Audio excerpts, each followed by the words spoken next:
You've seen the work we've put in, day out, challenging myths, debunking old wives' tales, and rejecting poor breeding practices. We've dedicated years of research, study, and real-world experiences to perfect the art and science of breeding. And we do it for one reason: to bring you the best, most accurate information possible. Because you know what? You deserve nothing less. But to keep this mission growing week after week, we need you. If you found value in the Bred to Perfection podcast, please take a moment to rate and review us. A 5-star rating and a quick comment might seem small, but every review helps us reach more breeders who need to hear the truth, who want to learn what it really takes to create, improve, and maintain top quality strains.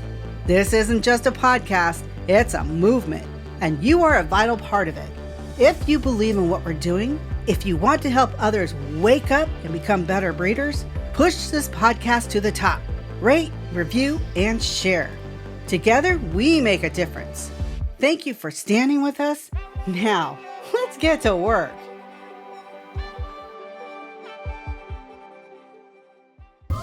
Entertaining, informative, and educational.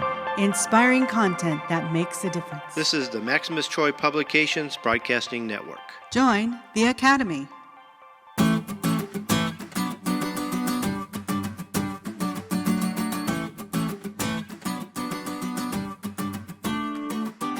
The Breeders Academy proudly presents Bred to Perfection with Kenny Troiano, a show for serious breeders.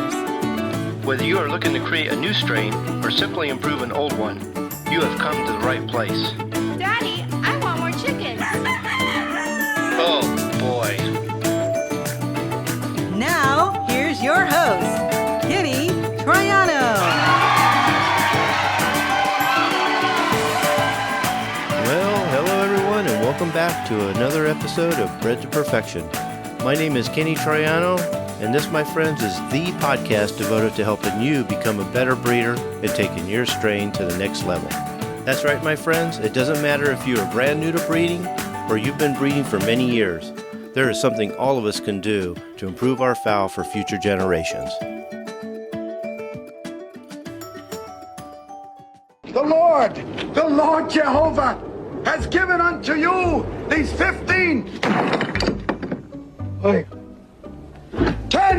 10 commandments for all to obey.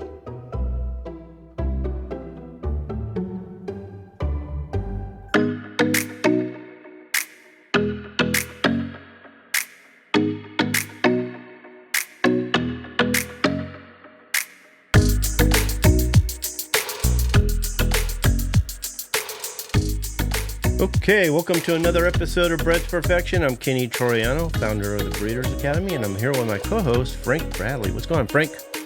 Hey, buddy. I'll tell you what's going on, we could make a show of that, couldn't we, on both sides? Well, that short is the reason that I came up with the idea that I did, the 10 Commandments of Breeding. When I heard that about a week or so ago, I was like, hey, that sounds like a really good idea. So I just started putting something together.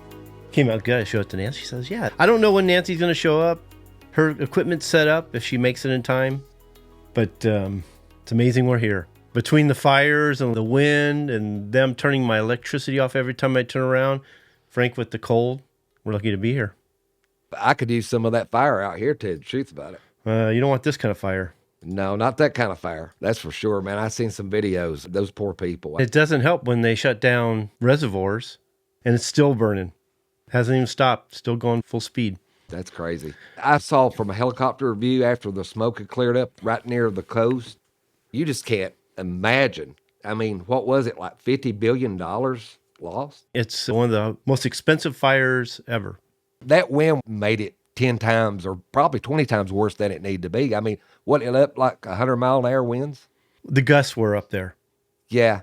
Fire just loves that wind. There was a palm tree there and a McDonald's sign in the video I was watching, and I mean, it was just like disintegrated right before your eyes. And it's those ambers coming off of the houses and the trees that are flying over to other houses. We had a fire today, just not too far from here, and we had one yesterday.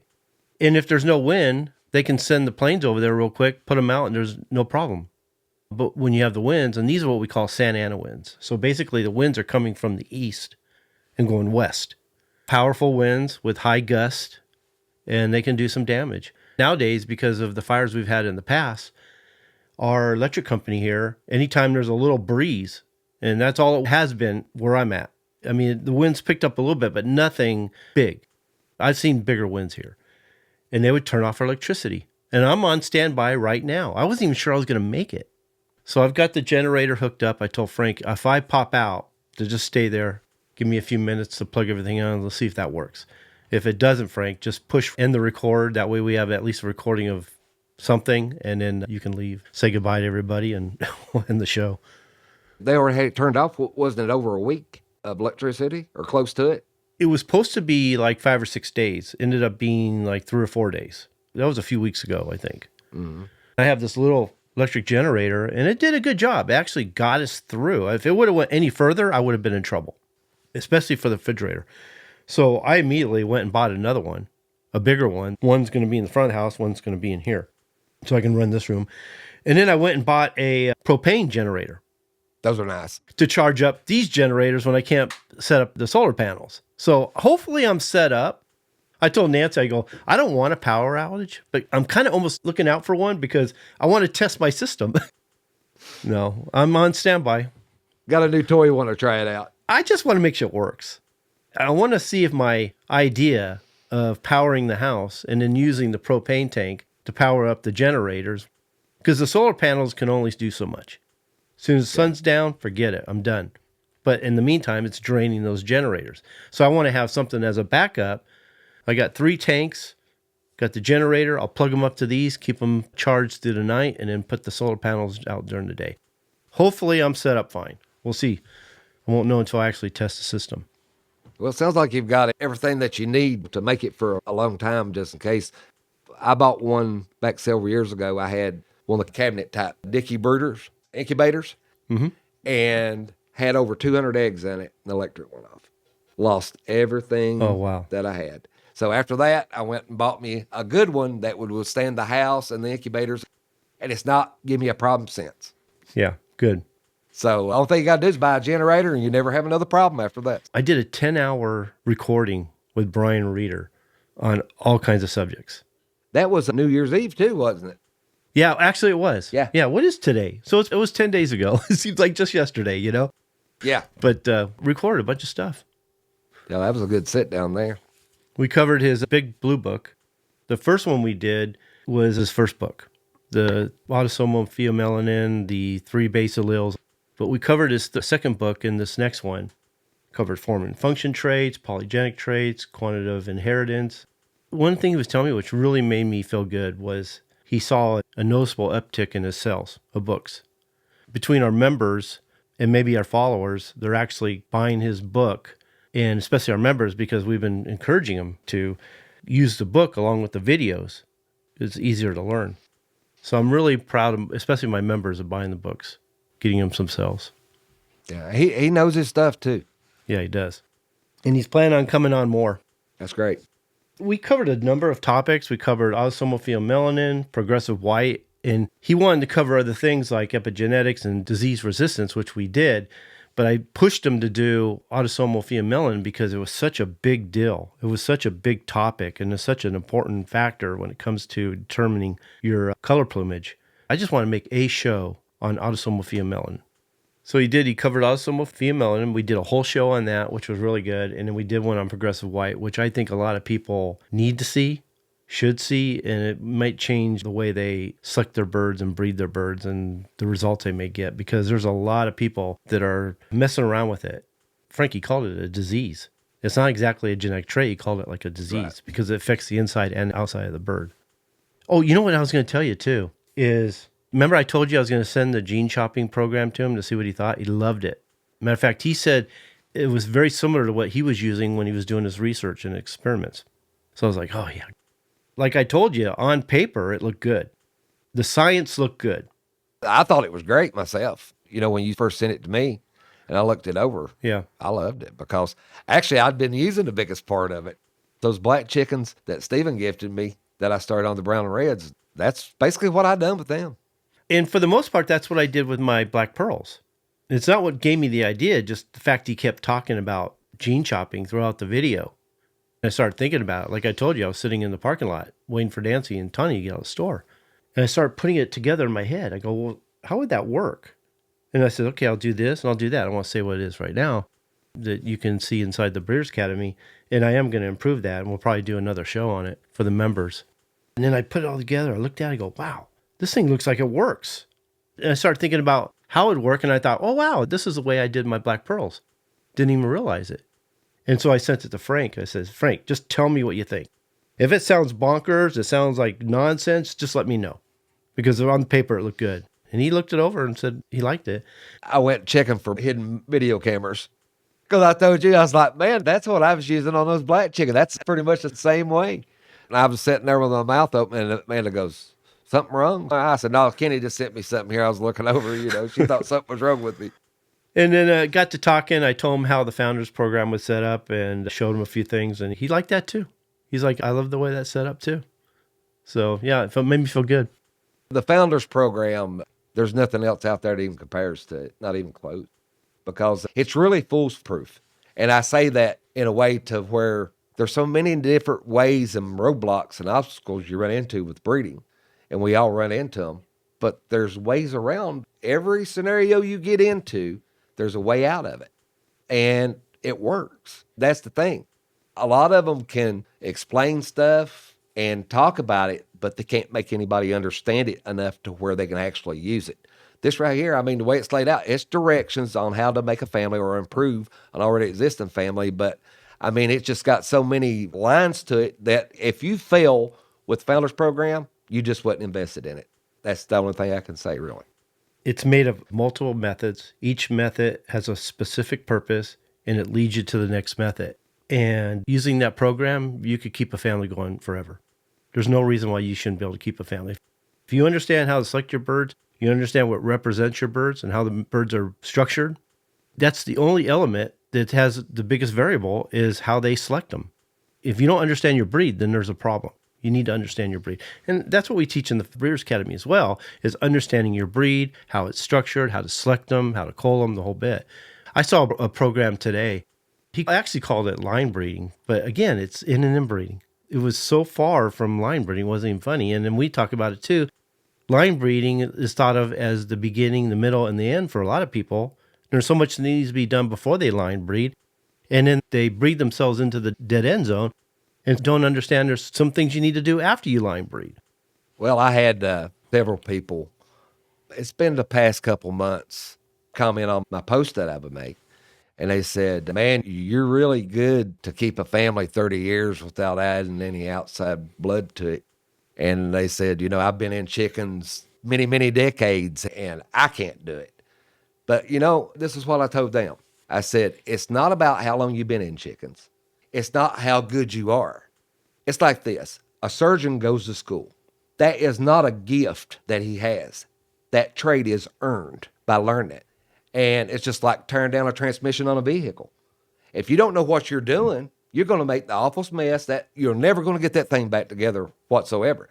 But if you study and get the knowledge on how to do it and put it to use and learn how to use it and do it and educate yourself, it can be done easily. The thing about it is, if you don't know how to do something, it's impossible. You'll never be able to do it. But knowing how to do it and do it correctly, it can be done time after time. I can take the chickens that I've got now and never add another drop of outside blood to them, and I can go right on carrying on just as good as anybody else can, and them adding blood. Keep my chickens looking just as good. And you don't have to start with perfect birds either. You just have to select the best birds you have, select your Adam and Eve, and then move forward with that. That's the cool thing about it. And in the gene shopping program we put together, if you just can't find a decent Adam and Eve, this is a great way to create one. It's not going to create your strain, but it's going to create the Adam and Eve, the gene shopping program. Yeah, well, with any birds, and I think everybody out there's listening to me is this way. Somebody can breed birds that's perfect to them.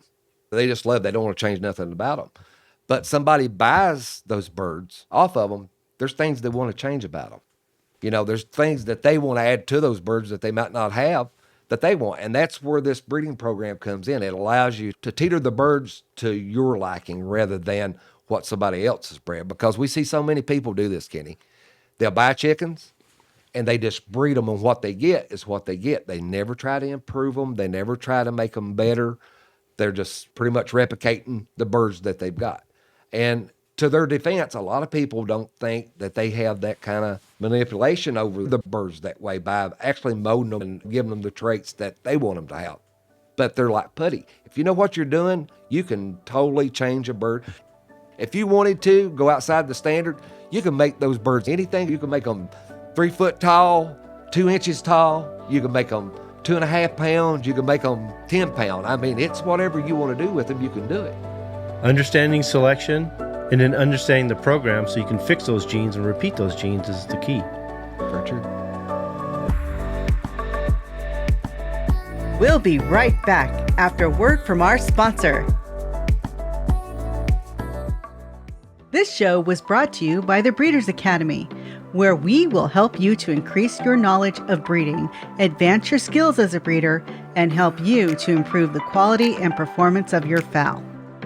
As a member, we'll provide you with the roadmap that you will need to create a true family or strain. I urge you to check it out. You've got nothing to lose, and you can cancel at any time. You also have a 30-day money-back guarantee. Simply go to www.breedersacademy.com to sign up. The Breeders' Academy will not only change the way you think about breeding, but improve the way you breed your fowl. I hope to see you there. So let's get started.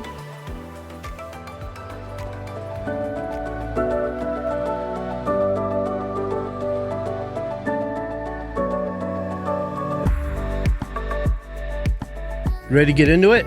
Ready, buddy. Okay, so today we're going to be talking about the 10 Commandments of breeding, building the foundation for a true lasting strain. And like I said, this is something that I came up just recently just because of that little short that we put together. So the first one, they shall breed for health first. We talk about this all the time, Frank, because you can't create a strain without healthy birds. Now, you can start a strain with your Adam and Eve, and sometimes you need to, but you only use the medications long enough to get birds on the ground, and then you slowly work off of them. But if you think you're going to create a family that has a lot of health issues and keep them that way and keep medicating them, you're just never going to get there. No, it's never ending. And, you know, I see this a lot. People says, oh, I've got healthy birds. I give them the best medications. Well, if you're giving those birds medications, they're not healthy. Just because they're not showing signs of disease doesn't mean they're not sick. They're still sick, even though if they're not showing it. They're carriers. But we've said this many times, Kenny. I'm to the point now to where, you know, we talk about different defects on our birds, recessive defects. I think health sickness is the worst defect that we have inside of our flocks. Without health, you're never going to get the full potential out of those birds. So you want to start with the healthiest birds you can, but I agree with Kenny. You can start with birds that are more prone to diseases and eventually get out of it. Takes time, but you really got to put your foot down and breed only the ones that never show any signs of sickness. It can be done. It can, because I've been there, I've done that. This was an issue because a lot of people would say, I know you guys really preach not giving the medications, and if you don't need to give the vaccinations, don't. Only breed to the healthy and then cull the sick. But everything out there is sick, or they're always on medication. So what do? You just got to get the best bird you can. You may have to use the same medications that they use for a while till you get started. Get some birds on the ground and slowly work them off of it. But if you're going to always medicate your birds and always use that as a way to keep them alive, you're just not going to get there. If they're healthy, they're showing their true potential. Okay? If they're not, their genetics could be hiding behind the sickness, and what you're seeing isn't really true. So you start breeding them, you don't get the results you want, and it's not until you stop giving them medications you find out what you truly have. So I would say do what you can to get the best birds you can. If you have to medicate them to keep the originals alive until you get birds on the ground and then select from there, then that's what you need to do. Yeah, back in my younger days, I had coccidiosis so bad on my yard that it was affecting my adult birds as well. I mean, actually killing them, taking them out, just like the baby chicks. And I made my mind up then and there. I said, if anything's affected by coccidiosis whatsoever, that's the only thing I had a problem with was coccidiosis. I'm not breeding it. And I stuck to that. And I only bred the birds that showed no sign of coccidiosis.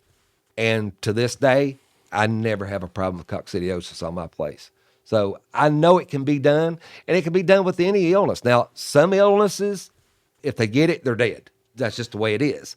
But even with that, you still have some that's not affected by a lot of diseases. Hopefully, they're in good enough shape to breed. But the ones that don't get sick, that's got good conformation of body, you can go right on with that line. And every year you do that, you're picking out the birds that don't show any sign of sickness. It gets better every year until you've got a whole yard of birds that doesn't rely on medications. Yeah. I mean, I was where everybody else is today. There was a time when Tony came over, saw my birds, and I had a lot of sick birds. I was following everybody's advice. I had every medication that you could think of, every antibiotic on my shelf. I figured I was taking care of it. It did seem like some birds seemed to get well for a little while, but then they just got sick again. And then their offspring were always having issues. And he walked in and said, you got to start culling all these birds, start breeding to the healthy ones. I looked around like, which? You know what I mean? Because I figured I was having a problem with all of them. He goes, show me your medications. Show me what you got. So I took them into my shed. And he started looking them over. And I was so proud. I was like, see, Tony, I got this all handled. And he just started throwing them in the trash can. Smash, smash, smash. And I'm like, oh my God, because I'm going to have to replace all these things. I didn't say nothing to him, but I'm freaking out. Like, I know how much these things cost, even back then. This is years ago. And he just said, Kenny, Uncle Tony did you a favor. Now start culling the sick, breed to the healthy, and you'll thank me later. And for a couple of years, I really wasn't so sure because it felt like I was culling most of them. It just never seemed like I was getting there. And then I just noticed year after year, I started seeing less sick ones. And it was starting to be a little more healthier. And then after 5 or 6 years, I still remember this day. When I was walking into the house, I was thinking, wait a minute, I'm starting to notice I'm not seeing any sick chickens. And I walked into the house and I told Nancy, wow, I think it worked because I haven't seen sick chickens in a while. And to this day, I hardly ever have a sick chicken. My chickens look sick to you, Frank? Nope. No. And I don't have any medication. Not a sick chicken on the place. I don't even worm my birds. A lot of people, especially people just getting into it, just starting, they are taught giving your birds medication is keeping them healthy. I've seen this over the years, and it's gotten worse today. A lot of people just think it's the norm that you've got to give them medications to keep them alive. But you do good biosecurity. You're not letting everybody and their uncle come on your farm. You're not bringing in strange birds from outside. If you stick with the birds that's born and raised there, and you're not bringing in a lot of people on your yard that way, I promise you, it's very easy to do that. And it's a good feeling to go out year after year. And, if I've got a bird, I pick him up, he's thin, he's like something's wrong with him, he's just showing signs of illness, he gets culled and put in a burn pit. Burn the body, be done with it. I don't doctor my chickens. They get sick, I put them to rest. Yeah. You can't build a strain that's resistant to disease if you're medicating them, when you're hiding the illness. You can only get there by culling the sick and breeding to the healthy. And little by little, you're going to get there. There's disease on every yard. Kenny's got disease on his yard. I've got disease on my yard. If you went in and checked, there's disease there in the yard. But the thing about it is, where we're not bringing in other chickens that are carrying different diseases that our birds haven't been exposed to there on that yard, or a different strain of it, they get over that. The offspring every year, they get more resistant to those diseases that's on your yard, to the fact to where you're not having no more sick chickens. But if you're bringing all these birds in, different birds each week, each month, each year, you're never going to get there because you just keep bringing it in and they have to get resistant to that disease. When they get resistant to that disease, then you bring in something else, So just keeping a bunch of sick chickens that way. And you got to understand, too, that having some worms is okay. You don't want to kill them all. They can't build an immunity to worms if they're not exposed to worms. If you're killing every worm, then you're actually doing their digestive system, their immune system, some harm. Same thing with coccidiosis. If they're not exposed or have a certain amount of coccidiosis, then they're going to get sick and they're going to die. So these people who are either over-medicating, over-worming, using copper sulfate to kill even worms and coccidia, man, you are weakening your birds. You just don't realize it. They need that in their system. The loads are too high and they can't handle it. But if they've got a good immune system, they're really healthy and they're vigorous, chances are they're going to handle those things just fine. If you're picking them up and they feel good in your hand, they're eating and they're active and acting healthy and doing everything a chicken should do, then you have no problem. There's no reason to medicate them, worm them, or give them copper sulfate. Their bodies are doing what they need to do. So stay away from that stuff. If the birds are good, they're good. They wouldn't have to give them the copper sulfate, Kenny, if they didn't throw the feed in the pens with them. If they was cut feeding their birds, and I'll say this, there's no species on earth that can eat in its feces and urine without eventually getting sick. That's us, any type of birds, any type of animal. It just can't be done. I've seen people just walk up and throw a cup of feed with pellets in it right into a muddy cage with the chickens. And, you know, them tromping around on it, getting it muddy and everything. They eat that. So then they've got to run the copper sulfite through them to kill all the bacteria that birds got in its digestive system to keep from it killing it. There's a lot of things that you can do to take that out. It's just like every year you see people saying, well, I've got birds with the bound crops, or I've got greens, or I've got this, or I've got that. And then you look and they're feeding them tons of oats with fiber in it, loading them up on fiber. So the birds get stopped up. The birds are different when it comes to fiber. They have a harder time breaking down the fiber than we do. So it stops them up, all the fiber does. So it's things that we do a lot of times that we're shooting ourselves in our own foot that we could not even be in that position if we was doing it in a proper way. I want to thank Jose for the, I think it's a super chat. Really appreciate it. Oh, that's new. Yeah, we got one last time too, so that's Wow. so cool. I forget we even have that, so I really appreciate that, Jose. And I think he's a member. Oh, yeah, I know he's a member. Yeah, that's right. Yeah, he is. So I really appreciate that. He is. I recognize the name. Yeah. Okay. Thanks, buddy. Yeah, I appreciate that. If Nancy comes, you know what? I'm going to see if she's going to join us in a second here. Let me get started on this next topic, though. Thou shalt select for desirable traits. Now, I know this is an obvious one, but I don't think most people know what a desirable trait is, for one thing. There's one thing of liking a trait, but there's another thing knowing what traits are important for your particular breed. Type conformation, performance ability, temperament, size, color. It's got to represent its breed. That's the important part. So understanding what that is, looking out for it, culling the birds that are expressing undesirable traits, defects, disqualifications, that's important because you can't build on that.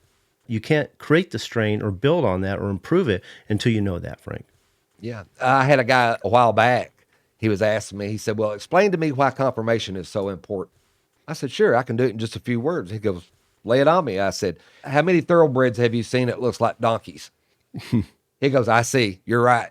That's the reason conformation is so important, because if it looks like a donkey, it's not a thoroughbred, of course. So that's one part, but with the proportions of the body and everything.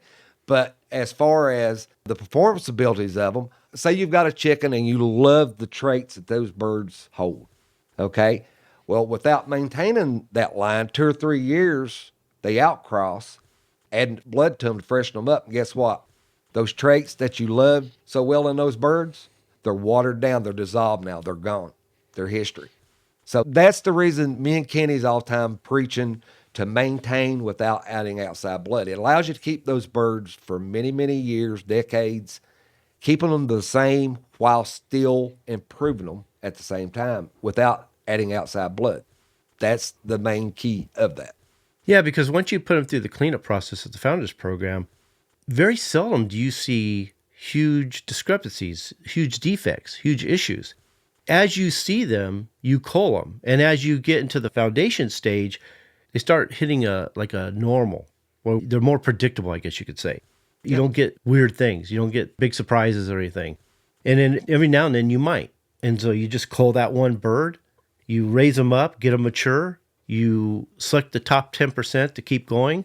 And then from there, you pick your standouts, and that's what you're going to move forward with. It's understanding your breed. And the one thing you have to understand, too, is I think it was Tony used to say, cull to maintain the strain and select to improve them.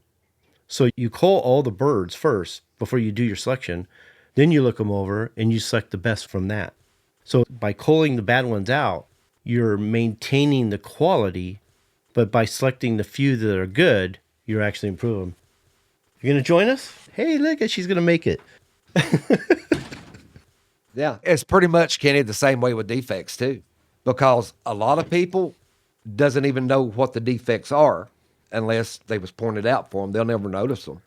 But when they're breeding in a true trait family, you put one bird in there with a defect, regardless of what it is, 2 or 3 years down the line, it's going to be in every bird that you've got, every one of them. And some of those are pretty destroying defects. Yeah, some of them are devastating. But it's the traits that you tolerate that's going to ruin your strain. And a lot of people, they just don't understand the defects exist. Like on the Breeders' Academy, in that one program on defects, we have like 88, maybe more defects in there that shows you what they are, how to select away from them, how to improve the family. There she is. Hi, Nancy. Can you hear me? Testing 1, 2, 3. Yeah. So you were talking about, let me get caught up here on the outline. Are you on thou shalt 2? We're on 2. Okay, you're on 2. So that's all I want to say really is that understand your breed, understand what represents a breed, understand how to select them to improve them. And that's the key. And have the breeding program that you need to move them forward with. Each one of them, the caregiving, the nutrition, all that helps get those traits to full potential. It doesn't matter if a bird is bred for the best traits in the world. If he hasn't had the caregiving and the correct environment, he's never going to reach his true potential ever. It's the whole picture rather than just one particular one. It's got to be all of them. I was just thinking about it, that it's not the traits that they're selecting exactly which are improving them or ruining them. It's based on the name. We talk about this all the time, the name game and the percentage game. That's what I was thinking earlier when I was saying it's what they tolerate. And they'll tolerate a lot to save a name or to save a bird that has a name. We got to get away from the name game. And I saw this online the other day.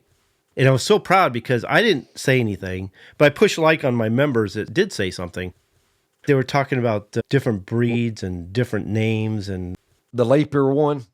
something about a leaper versus a hatch. Is there any hatch in a leaper and vice versa?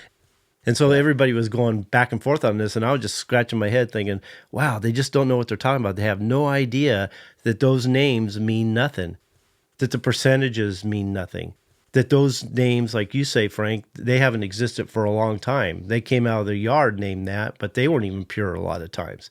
And my members were getting in there and going, I don't care what they're called. The name means nothing, basically is what they were saying. And I was like, wow.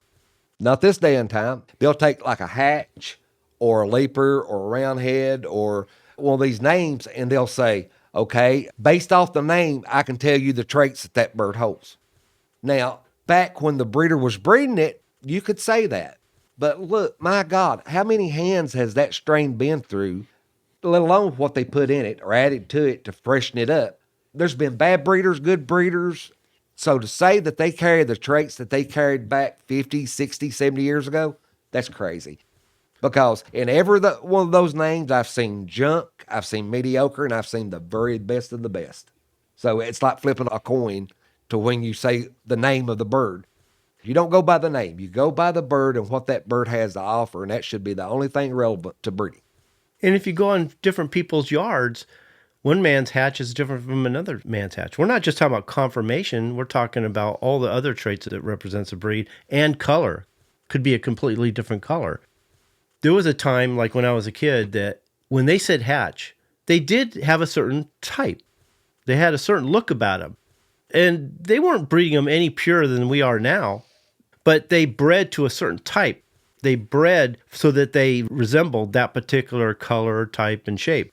And then the same thing with Kelso and Sweater. We only had a handful. It seems like we have a whole bunch more than we had before all of a sudden.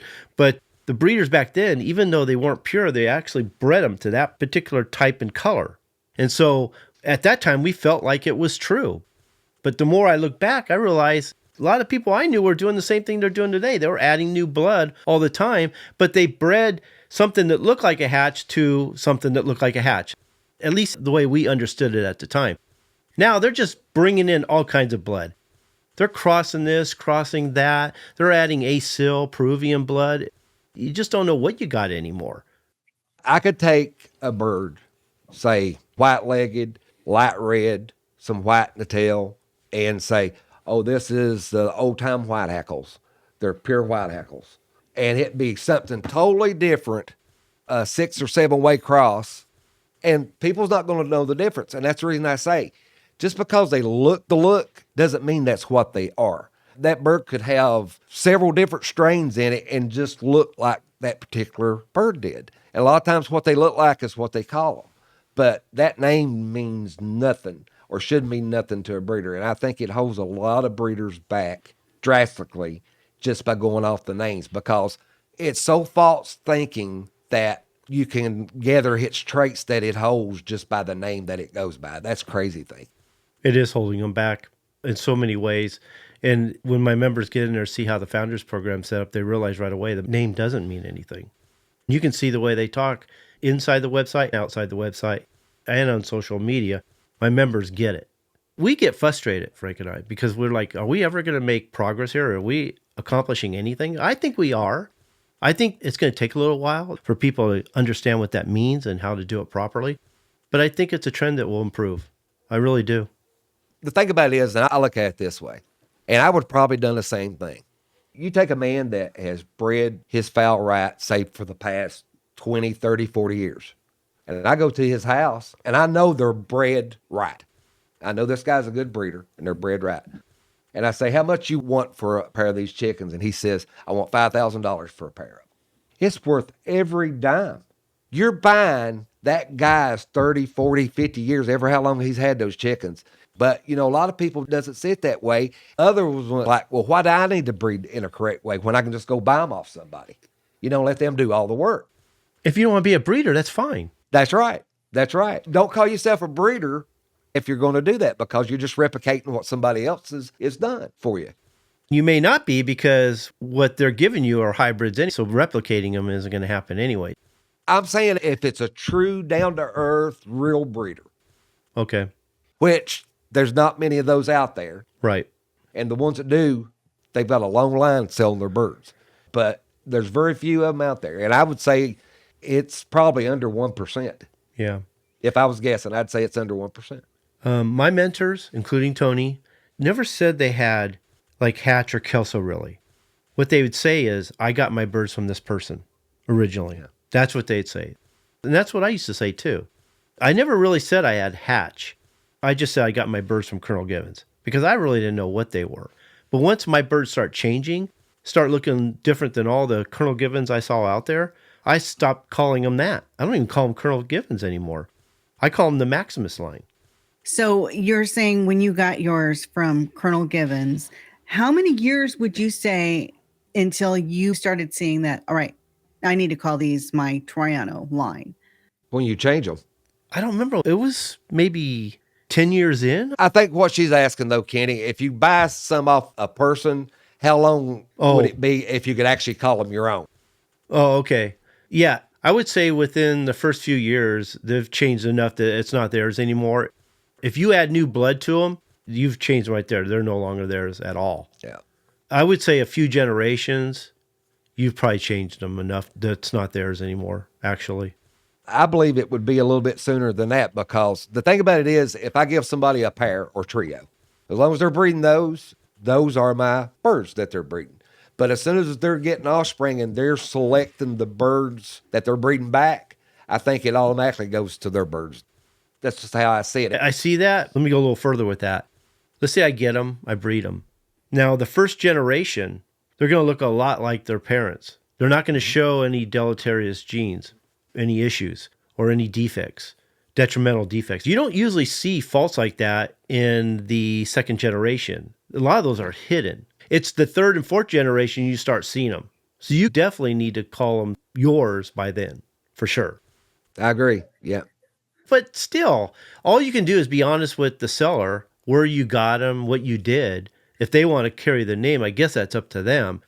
But I would start calling them mine within the first few generations and take responsibility for them, actually.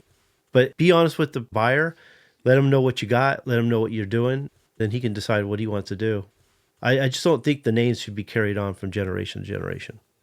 Now, if you took 1,000 roosters and you put them out there and they was all bad and you put one good rooster in the mix of them, and you had me and Kenny at different times walk through and pick out the very best chicken, there's no doubt in my mind me and him's going to pick the same bird.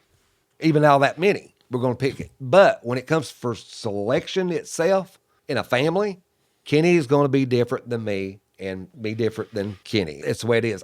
I don't think two people would select the same birds over and over again in that process. It's going to be different. Everybody selects a little bit different from each other. That's what makes their fowl different. And traits are going to be expressed differently on my yard than they would his yard. So that's going to give me a different opportunity, and it's up to me whether I'm going to improve them or ruin them at that point. Not only is that fine, Kenny's traits are going to be a little bit different than Frank's traits, as long as they're not, one of you have a bunch of squirrel tail and the other one has a bunch of duck toe, and you're going, okay, no, this isn't working.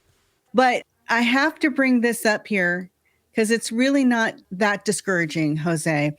He says it sucks that you're not going to know what you bought until a few offsprings later. You guys have anything to say about that? Well, that's why we have the Founders Program. That's why we have the cleanup process, because the birds are going to change. Frank's going to send me some birds. They're going to be beautiful. But I got to assume or expect that they're going to change one way or another. They're going to change because now some genes are going to be expressed that weren't before due to epigenetics. I'm going to see a few things that Frank would have normally called out. I liked it. I select to it. And then there's just some things like deleterious genes. Well, let's put it this way. There's some defects that can be improved through culling, but some can be improved through selection. Monogenic traits like dominant recessive, the recessive traits that we see in defects. When those are expressed, we know right away, if we understand genetics, we understand the breeding process, that we're going to cull those. We're not going to mess around with those. I don't care if it's most of them. As long as we got one to move forward, we're good. And then if they're all with that defect, then there's a process for that too. It's not the dead end, but it does create some difficulties, some challenges. Then if you have a polygenic trait, multi-gene trait or defect, then we know that we have to handle it differently, that we don't have to exactly cull all of them, but we can improve them over time. So understand the breeding process, selective breeding, understanding the program, like the Founders Program, understanding the genetics, the traits that are supposed to be there, the traits are not supposed to be there, how to select them, how to cull them. It's going to make a big difference on whether you're a success or not. So I would tell, was it Jose that said that? Mm-hmm. Just expect it. That's what happens. That's the process. And we say it all the time too, Frank. The first part of the Founders Program, which is the cleanup process, is sometimes the funnest part because we're seeing the biggest progress. We're culling out all that crap. We're seeing them improve really quickly. It's not until we get to the foundation stage that we start seeing more subtle improvements. But that beginning is kind of fun, actually. So look at it that way. Yeah, that was what I was trying to get across to him, that, look at it as a challenge. Look at it as you're opening up the present and seeing what's inside. Well, the thing about it is that what confuses a lot of them is meiosis. They give them two non-related birds. So the offspring at first is going to look amazing as it goes, and it's going to hide a lot of defects just by the hybrid vigor alone. But when you start breeding a little bit closer, that's when everything starts popping up and you start seeing it. And automatically they think, oh gosh, I done something wrong. It was something I did. But like Kenny said, that's just part of it. That's going through it and getting them cleaned up and doing what needs to be done with them. Meiosis is going to express a lot. But meiosis is really important when you think you're going to add new blood and think you can breed in good qualities and breed out the bad qualities, and then they're still the same breed. Meiosis shows you that once you add it new blood, you change them forever. You got meiosis, you got the crossover event, you got the recombination of genes, the distribution of traits through the multiple gametes, which is variation. So once you understand all that, then you understand that if you think you're going to refresh the blood, and add someone's blood into yours, thinking you're going to better them and refresh them and make them stronger, and you're going to maintain the same bloodline over time, it's not going to happen. Every time you do that, you change them completely. You're starting over. Yeah. Not the same birds ever again. Not the same birds at all. Mm-mm. Nope. And, and going back to what you said too, Kenny, when you started with one trio or one pair and they needed a lot of work, Then years later, because you take pictures of them along the way, you go back and you look at the ones you started with compared to the ones that you have now. It's such a good feeling to know, my God, I'm getting somewhere. So, like I said, I wouldn't look at it as it sucks that you don't know right away what you have. Look at it as a journey. You want to be a breeder and you want to be in this for the long term. Look at it as, okay, this is my challenge. Let's see if I can kick it in the butt. Well, what sucks even more is when you spend $2,000 or $3,000 on a pair or a trio, and you realize that they only have one job, and that's to get the strain going. If you're doing the program and the process properly. Now, if you're just going to breed them to death and just produce as many offspring as you can from them, that's not breeding. That's not creating anything. You're just producing animals. You're not really creating anything from that. So that's your prerogative. If that's how you want to do it, that's your thing, fine. But if you want to create a family from that, there's a process for that too. But they do only have one job, and that's to get the family going. You might use them 2 generations. They're hybrids. They're not going to be per potent, so you're probably going to have to do a number of breedings with them, and we have a process for that too inside the Founders Program. But if they're a good family, you're most likely only going to use them the one time. Yeah, but wouldn't you say that eventually that pays off? You know, spending that money to get that trio eventually will pay off. Yeah, but you really need to know what you're doing first. You need to educate yourself so you're doing it properly so you don't waste that money. But yeah, starting off right with the best birds you can get, there's no replacement for that. It's the way to do it, so. I've got one better than that. Any fowl that you start with is only going to be as good as the breeder's hands that's on the birds and the knowledge that they have. That's true. That's what it really comes down to, basically. And we said it. You can take a strain that, don't have the perfect conformation. They're dinky, they're little. You can take those birds and using a Founders Program, you run those birds through there. It's amazing to what you can transfer those birds into. I mean, it's just amazing to what you can do with it. Thou shalt not inbreed improperly. And it's not the inbreeding that gets people in trouble. Frank, we say it all the time. It's the birds they're using to inbreed with.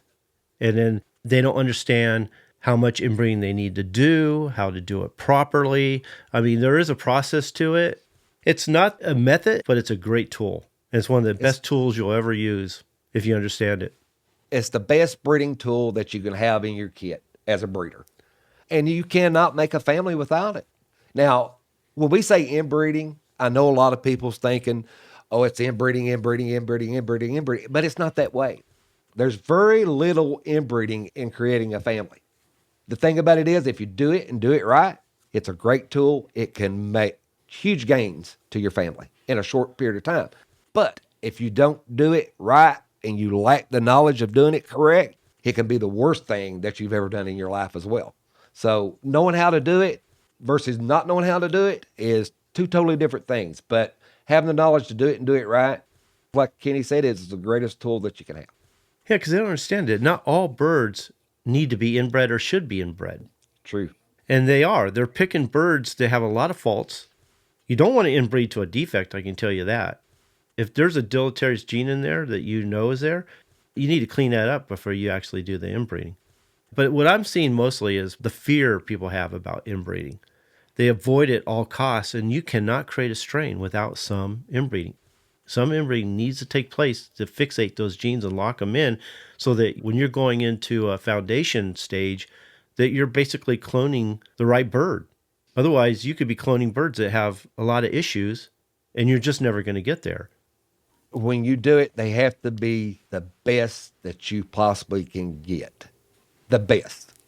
A lot of times they'll skip inbreeding and go into line breeding. Some line breeding that they do is considered not line breeding, but in an inbreeding. And then if they're even doing line breeding properly, they are line breeding right from the beginning with all those faults. And all they're doing is perpetuating those faults. And they just never seem to get there because they didn't do the cleanup process first. It gets confusing to me because some of them I talk to, they say they're line breeding and they're back crossing. And some's back crossing thinking that they're line breeding. So it can be confusing. As far as all the different methods out there, when I was thinking about the 10 Commandments, the one that probably creates the most issues and people have the most problems with was inbreeding. And it's the one method you can't get away from. You actually need to do some inbreeding to clean them up, fixate the good genes, cull out the bad genes, get them to a point where you can move into the foundation stage and actually create a strain. I just see people work so hard to avoid inbreeding, and then they wonder why they don't get there.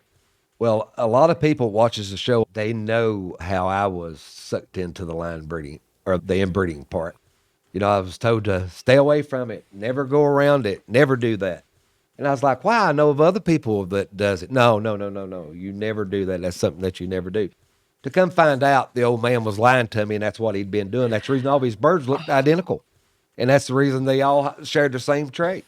His sons laughed and made fun of me after that. And I was talking to him, and I said, well, your dad was sure against inbreeding. And then they said, no. So that's how he got his birds the way they were. So that opened my eyes up. Yeah. I was very confused for a while there because Tony was one that said never inbreed. Avoid it at all costs. And then my other mentors were like, you can't do anything. You can't create a strain or improve them or do anything without inbreeding. And so I was back and forth trying to figure out, what do I do? And so then I started researching evolutionary biology, proper selective breeding practices, and they were all saying the same thing, that inbreeding is a must, that you can't create a strain without inbreeding. Then, because of evolutionary biology, started reaching a little further back, started studying Robert Bakewell. That really opened my eyes. And the reason I started studying him, because Darwin studied him. Charles Darwin actually studied selective breeding to understand evolution. And for me to understand evolution or selective breeding, I started studying evolution. So I did reverse of what Darwin did. But when I started reading his stuff, he started talking a lot about what he was learning and understanding from Robert Bakewell, which was a century even before Darwin. And he was all about inbreeding. I was talking to Brian Reeder about it too, and he was saying that all the different animals out there weren't really breeds before Robert Bakewell. They didn't call them land races. We call them land races today. But that's basically what they were back then. They were just breeding animals that were similar with each other. They weren't really having very specific breeds or varieties. They just had a lot of variation within them that they said, okay, this is a lamb, this is a pig, this is a chicken, but nothing specific like the different breeds we have today. But it wasn't until Robert Bakewell who showed us how to actually create a breed, how to create a strain, how to create a variety that we got them today. Because if you look at all the different chicken breeds out there, all the different dog breeds, all the different cattle breeds, it was because of what we know from Robert Bakewell. Before that, they didn't exist. And he said that for you to create a breed or a strain, inbreeding had to take place. Inbreeding was a major component of making that happen. At the time, they were all like, oh, no, you can't inbreed. You can't breed brother and sister. That's going to create all kinds of problems. And they didn't even understand genetics at the time. But he was adamant. He said, nope, you can't create any consistency, any repeatability, any uniformity without the inbreeding. You had to lock those things in. When I saw that, I've been sold about inbreeding ever since.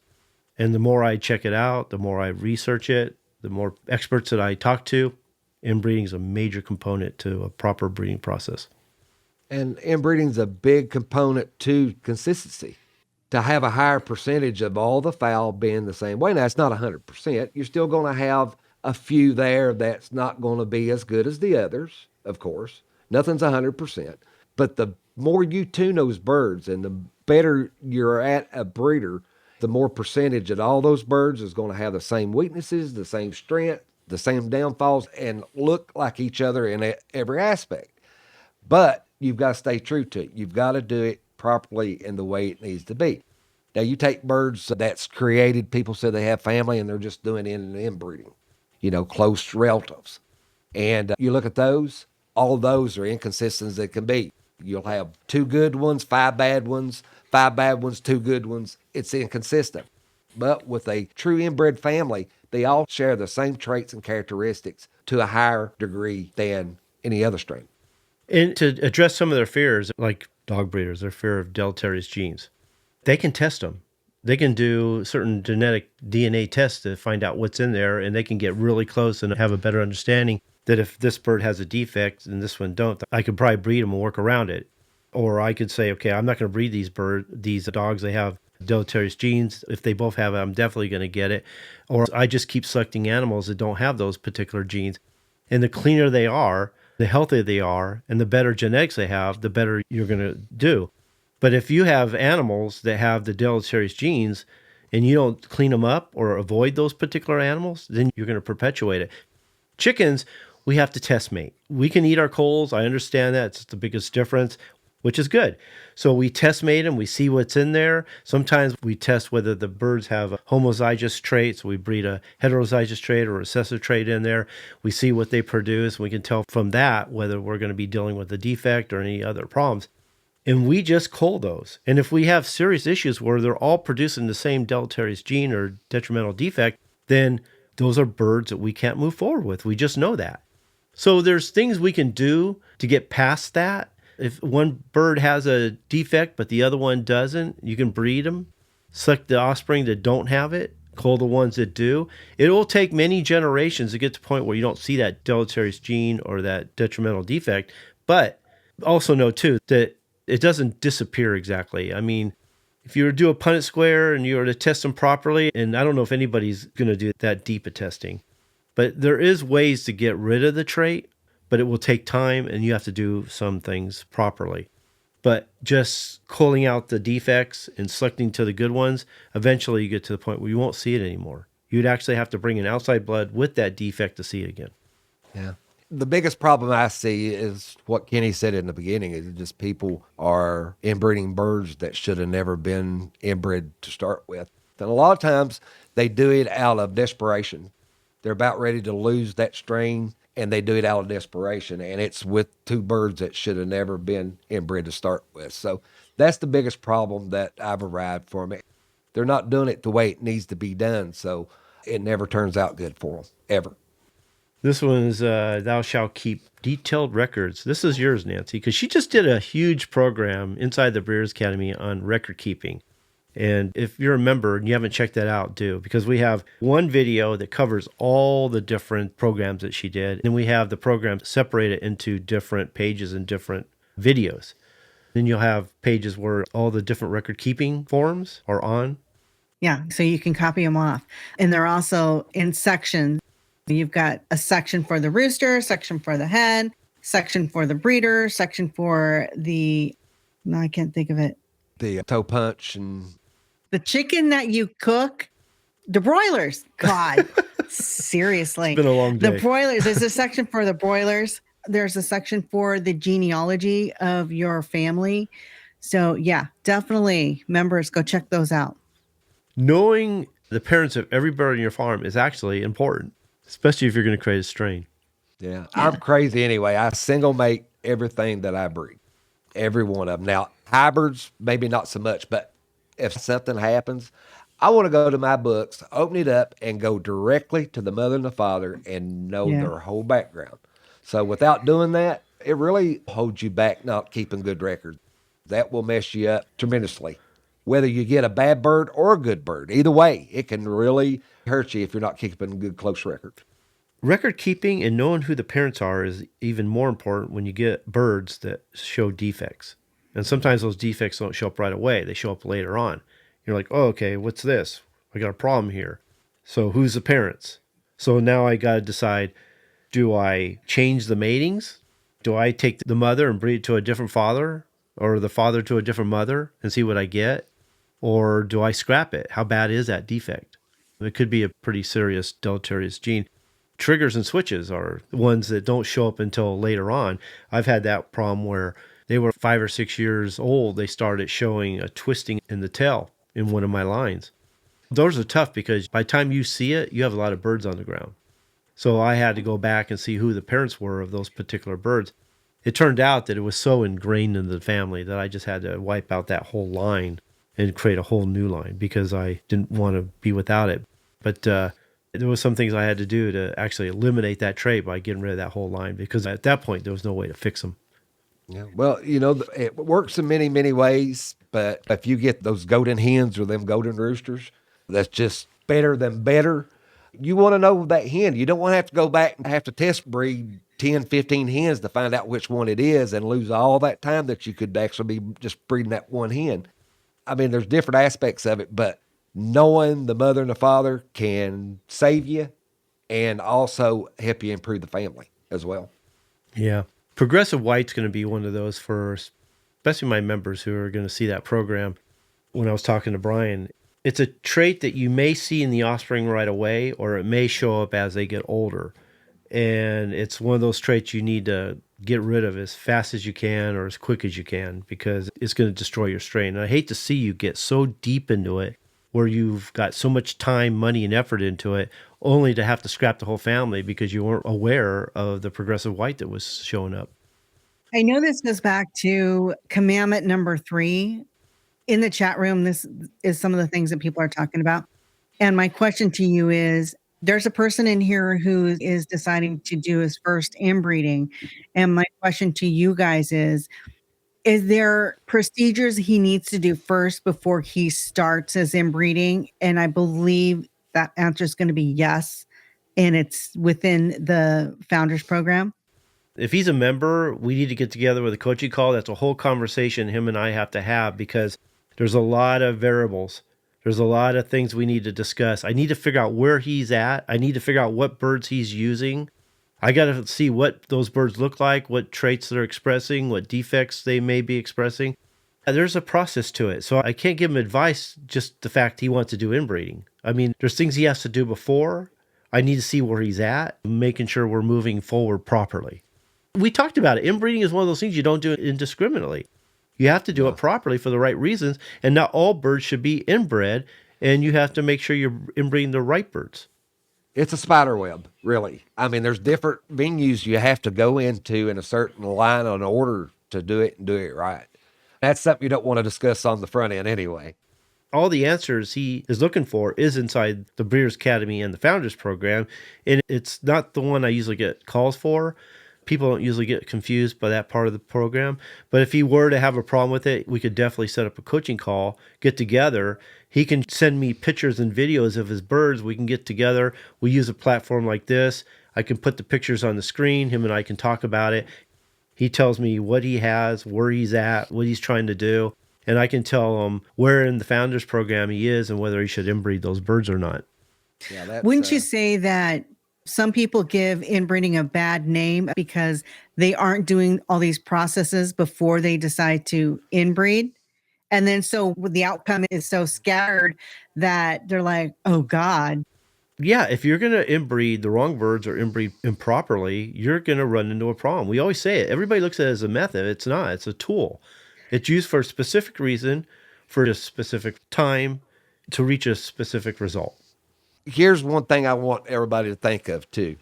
A lot of people think when you inbreed that the way to tell if you've succeeded or not, that everything comes out just glorious. It's the beautiful birds you've ever seen in your life. That's not the fact. That can happen if they've been cleaned up and all the process has been done. That can actually happen to a good family. But a family that's not been worked with, to say you just take 2 birds and you do that, you're going to get some really nice birds. You're going to get some mediocre birds, and you're going to get some bad birds. And you're going to get some of the, I don't know what you call them, just nastiest of the nastiest. Yeah. Basically, it's just showing you what's in that gene pool. Kenny said it a while ago. It's not making those hideous looking things. It's just opening it up and making them visible to where you can see what's in the gene pool. That's it. Yeah. Inbreeding doesn't create traits. It just exposes them. So when you're concentrating the genes like that, it's going to show you everything that's in there. If you produce enough offspring, if you only produce a few chicks, no, you're not going to see it. The idea is to produce as many chicks as you can so that you have a proper selection, because you're going to get variation all across the board from good, bad to the ugly. But you don't need them all. They don't all need to be good. You just need a few to move forward with, and I can show you how to move forward with those. And people use inbreeding as a test, which is fine, but they don't understand how to analyze and read that test. They see a few bad birds and an otherwise okay clutch of chicks, and they think, oh, this is terrible. I'm going to scrap her and her chicks and be done with it. It shows that there's something wrong. No, it did its job, actually. Now, it doesn't only bring good traits up, it can bring the worst of the worst traits up. So that's the reason we got to test those birds. You got to test them for the traits that you're looking for. But just to throw 2 birds together and inbreed them and say, okay, I'm done, I'm good, that's asking for it. And to understand why you're getting that much variation in the chicks, even with a brother and sister, because even the closest brother and sister with our chickens, they're not considered twins. You still have variation. So if we look at meiosis and we look at the crossover event, where the chromosomes of the mother and father combine. And when they separate, they leave parts of each other. They actually exchange parts with each other. So when they divide one more time, they actually separate into 4 unique gametes, even from a brother and sister. So that creates variation. And that's what we're seeing when we see chicks with different traits. Where we see the good, the bad, and the ugly, we're just seeing the recombination of the genes and how they're created into gametes.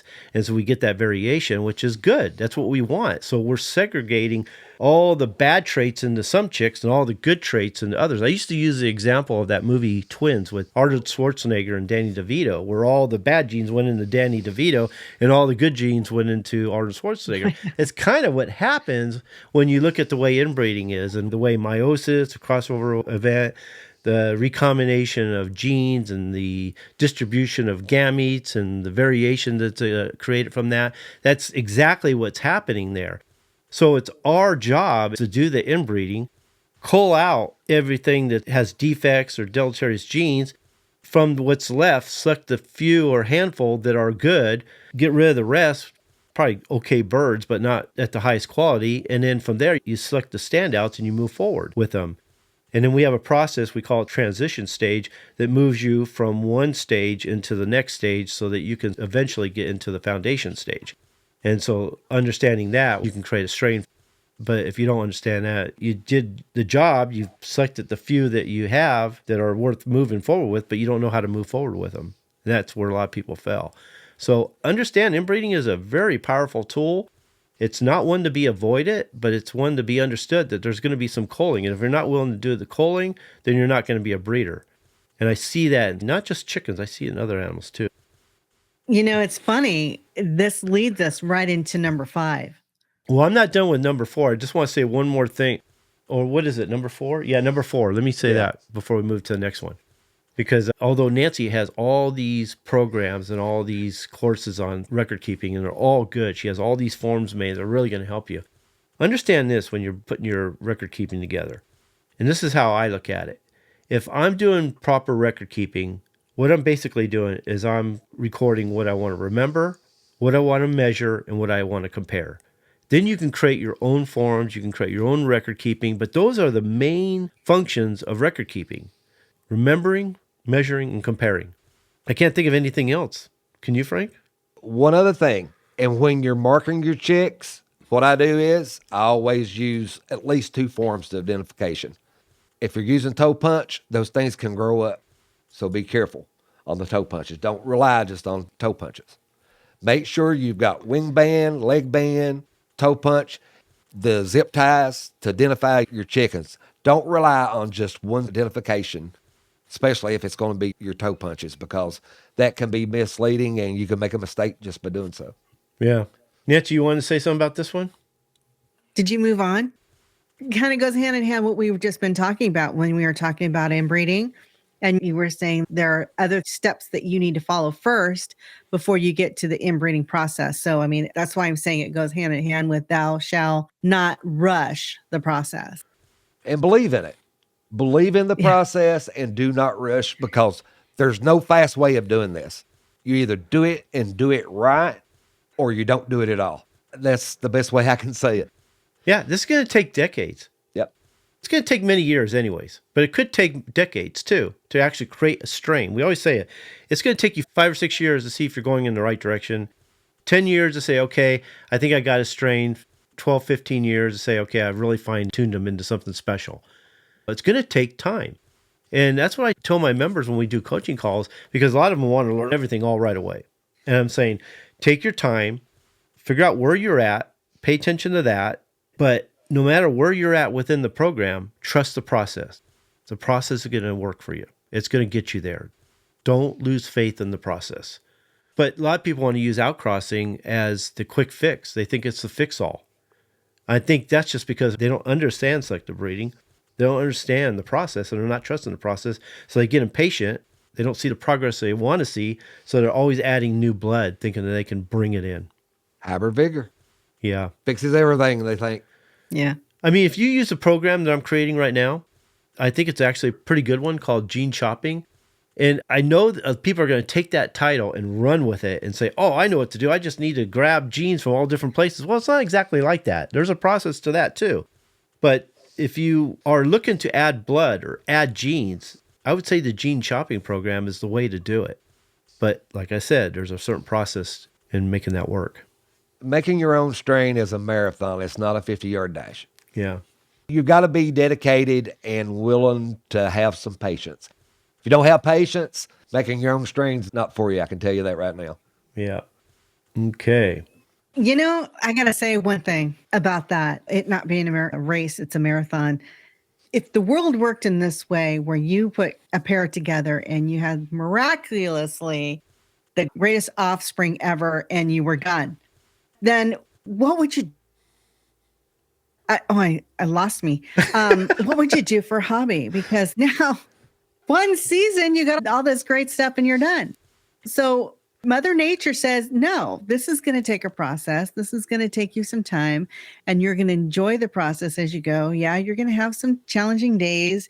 You're going to have some times when you're sitting on the couch, you don't want to get up and go feed the chickens, but you're going to do it anyway.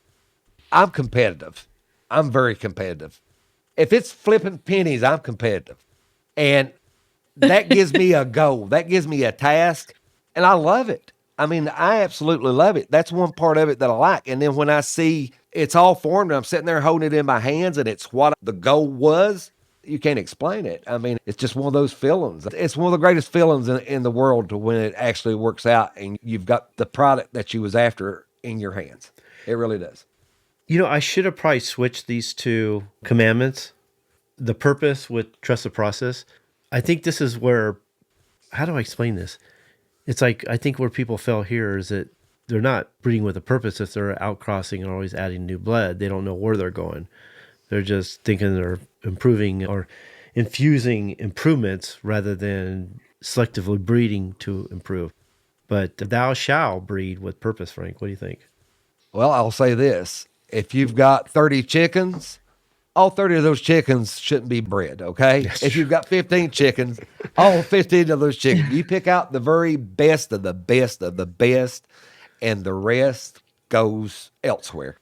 I've seen people, yes, I was bad for this in my younger years. If I had 30 hens, I put a rooster on every one of them. Didn't matter. If I didn't have a rooster, I'd get a rooster to put on them.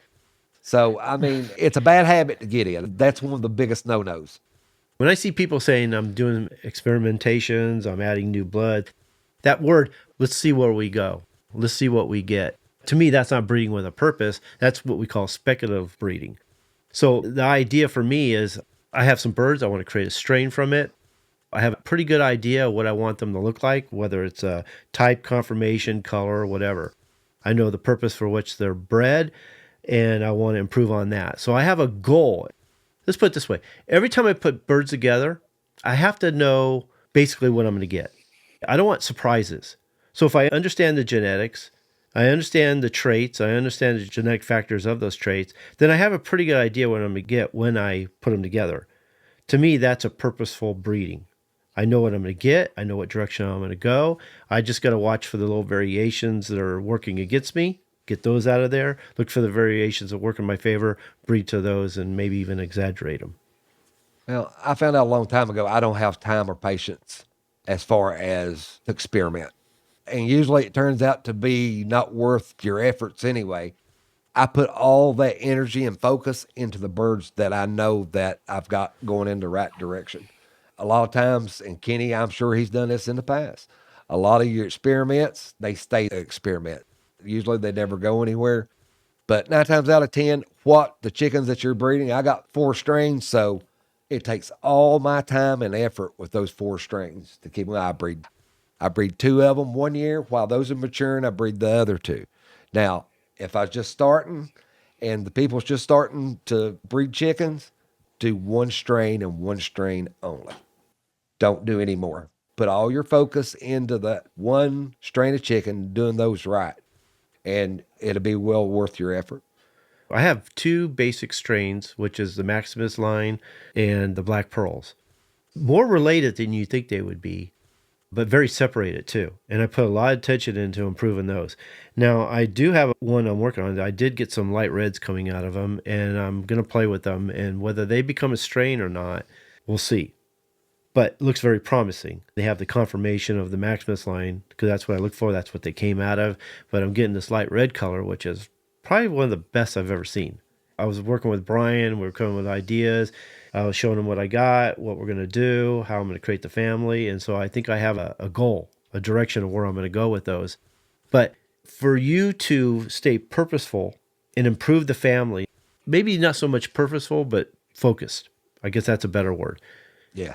The idea is when I put those birds together and I produce offspring, the question is, are the offspring better than the parents? If the offspring are better than the parents, then I can move forward. I'm actually going in the right direction.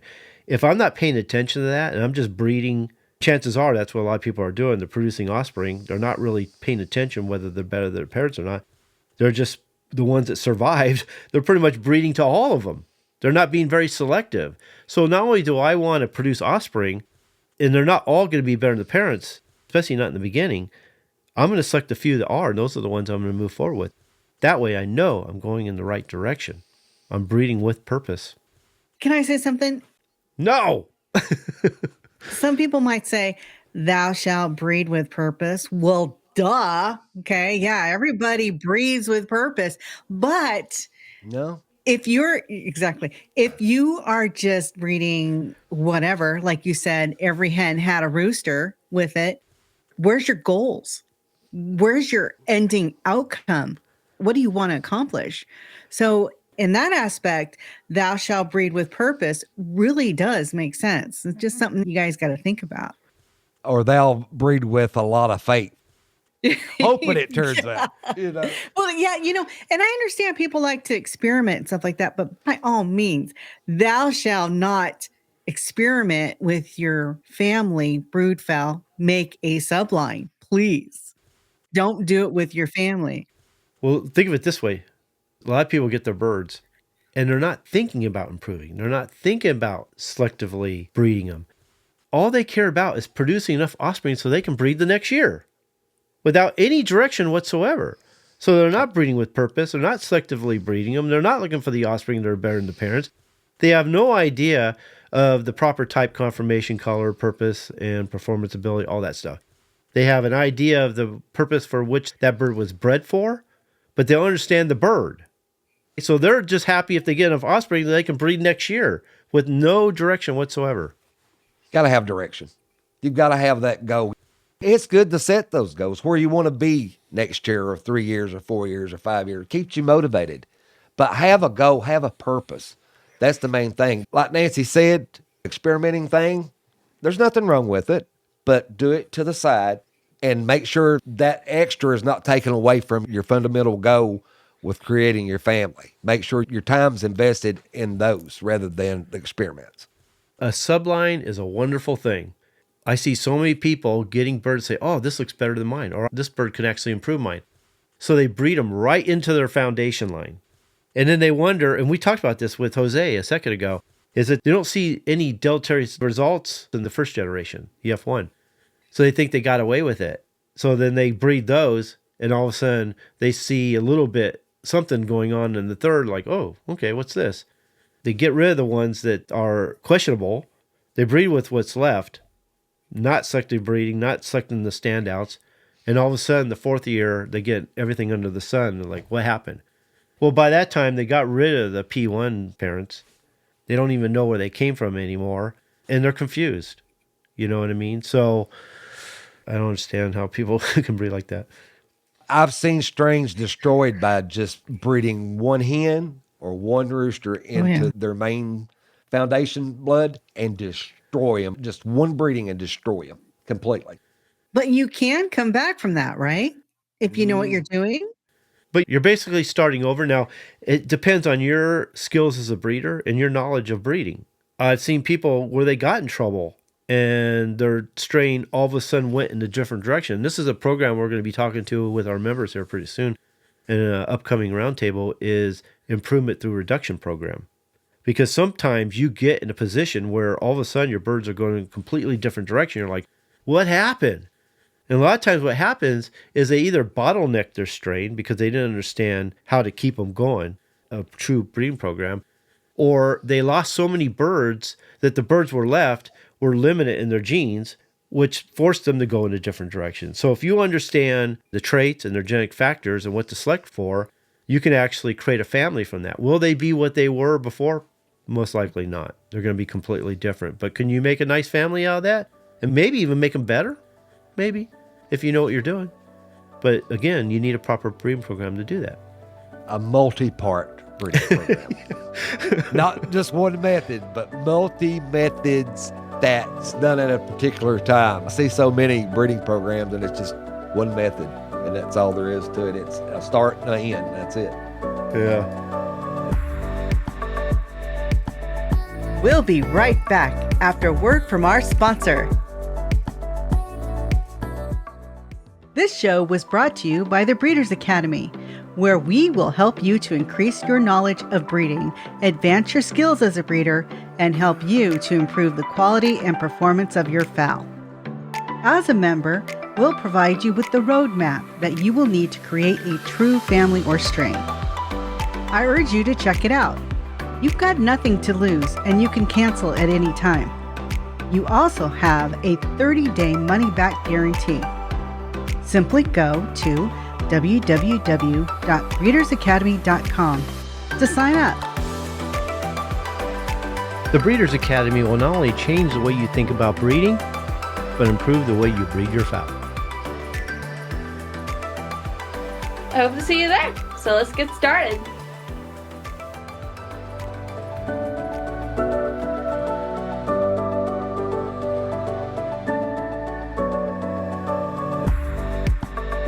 Okay, this is a good one here, Frank. Thou shalt consider the value and importance of the hen. They better. Because, Kenny, I've said this a million times. Once I learned how to select my hens like I did the roosters, my breeding status went up 50% on top of that. I'm telling you, if you can select hens as good as you can the roosters, it really adds to your breeding program. And recognizing those golden hens, and when you get one, that's something that you'll never forget. They don't realize that the hen is the matriarch of the family. They put so much attention into the cock because he's beautiful. It gets all the attention, and the hen gets very little attention. One of the things I've experienced many times in my yard where I don't sell birds anymore, but when I did, it just cracked me up. I'd see it all the time where they would come over here, spend all day trying to pick the right cock. They'd tear themselves apart. Well, is it this one or this one? Oh, shoot. What about that one? And I just said, okay, just pick one, will you? And then they say, okay, I just need a hen or two. And they were willing to take anything I'd give them. And this is how stupid I was too. I let their kid go right into the pen and just go catch one. And whatever that kid caught is what he left with. And he was happy. In the early days, I didn't know the difference either. This is before I understood the value of the hen and the power of mitochondrial DNA and how much influence the hen has on our strain. But after I started to understand how that worked, I'd tell them, take your time. There's a lot of hens here. Make sure you pick the right one. Sometimes they'd say, well, what do you think? And then I'd pick them a hen. But sometimes they just didn't care. Didn't care. A lot of times that's the way it was. And I was the same way, Kenny. But the thing about it is, you take the mitochondrial DNA and the Founders Program, that whole family structure, the backbone of that family revolves on that hen. Good hen can make a wonderful family. I mean, she's got everything to do with it. I'm not going to go through them all, but the offspring is primarily make or break to the hen. I've said this a million times. I had 3 cock lines, and now I've got 2, and the rest are hens. So that shows you the importance of the hen to me. Yeah. Because of mitochondrial DNA, she plays a critical role in the overall health of the family, especially in the growth and development of her offspring. She has a big role to play when it comes to disease resistance. So if you have a weak family or a sick family or a family not as active as they should, has a lot of issues, they just don't look that great, a lot of times that has to do with the hen, not the cock. Now, the hen can pass the mitochondrial to the offspring, but the cock can't. Now, all the offspring get it, but it's the power of the hen to pass it to her offspring each generation. So look at it this way. If I have a really good hen, no, let me go the other way first. If I have a really poor hen, she produces offspring. Well, that poor mitochondrial DNA is going to be passed to her offspring generation after generation. So let's say 6 generations down the road, I'm looking at hens that are as weak or weaker than her mother was, or their great-grandmother was. Or if I get a really good hen with really good mitochondrial DNA, and you can tell whether she has good mitochondrial DNA by how active and healthy she is, and how active, healthy her offspring are, and how well they grow and develop, and how little medication they need, and how they seem to never get sick and all that. If I have that, I can guarantee that the same mitochondrial DNA that I started with that hen, generations down, 6, 7 generations down, is going to be the same as her great-great-granddaughters have, because it doesn't alter from generation to generation. The only thing that alters mitochondrial DNA would be a mutation of some kind, like a genetic disease. But for that to happen within the family is very rare, because a lot of mutations show up and disappear as quickly as they came, because you're usually seeing it in the offspring and you're culling them out. So that just eliminated it right there. But that would be the only thing that really changes the mitochondria, because the cock has no influence on the mitochondria that's passed from hen to hen. And it never weakens. It never changes other than mutations. Yep, that's it. Because what happens is it's not part of the nucleus. It's outside the nucleus. So when you go through meiosis and the crossover event and recombination, the mitochondria doesn't get recombinated. It doesn't change.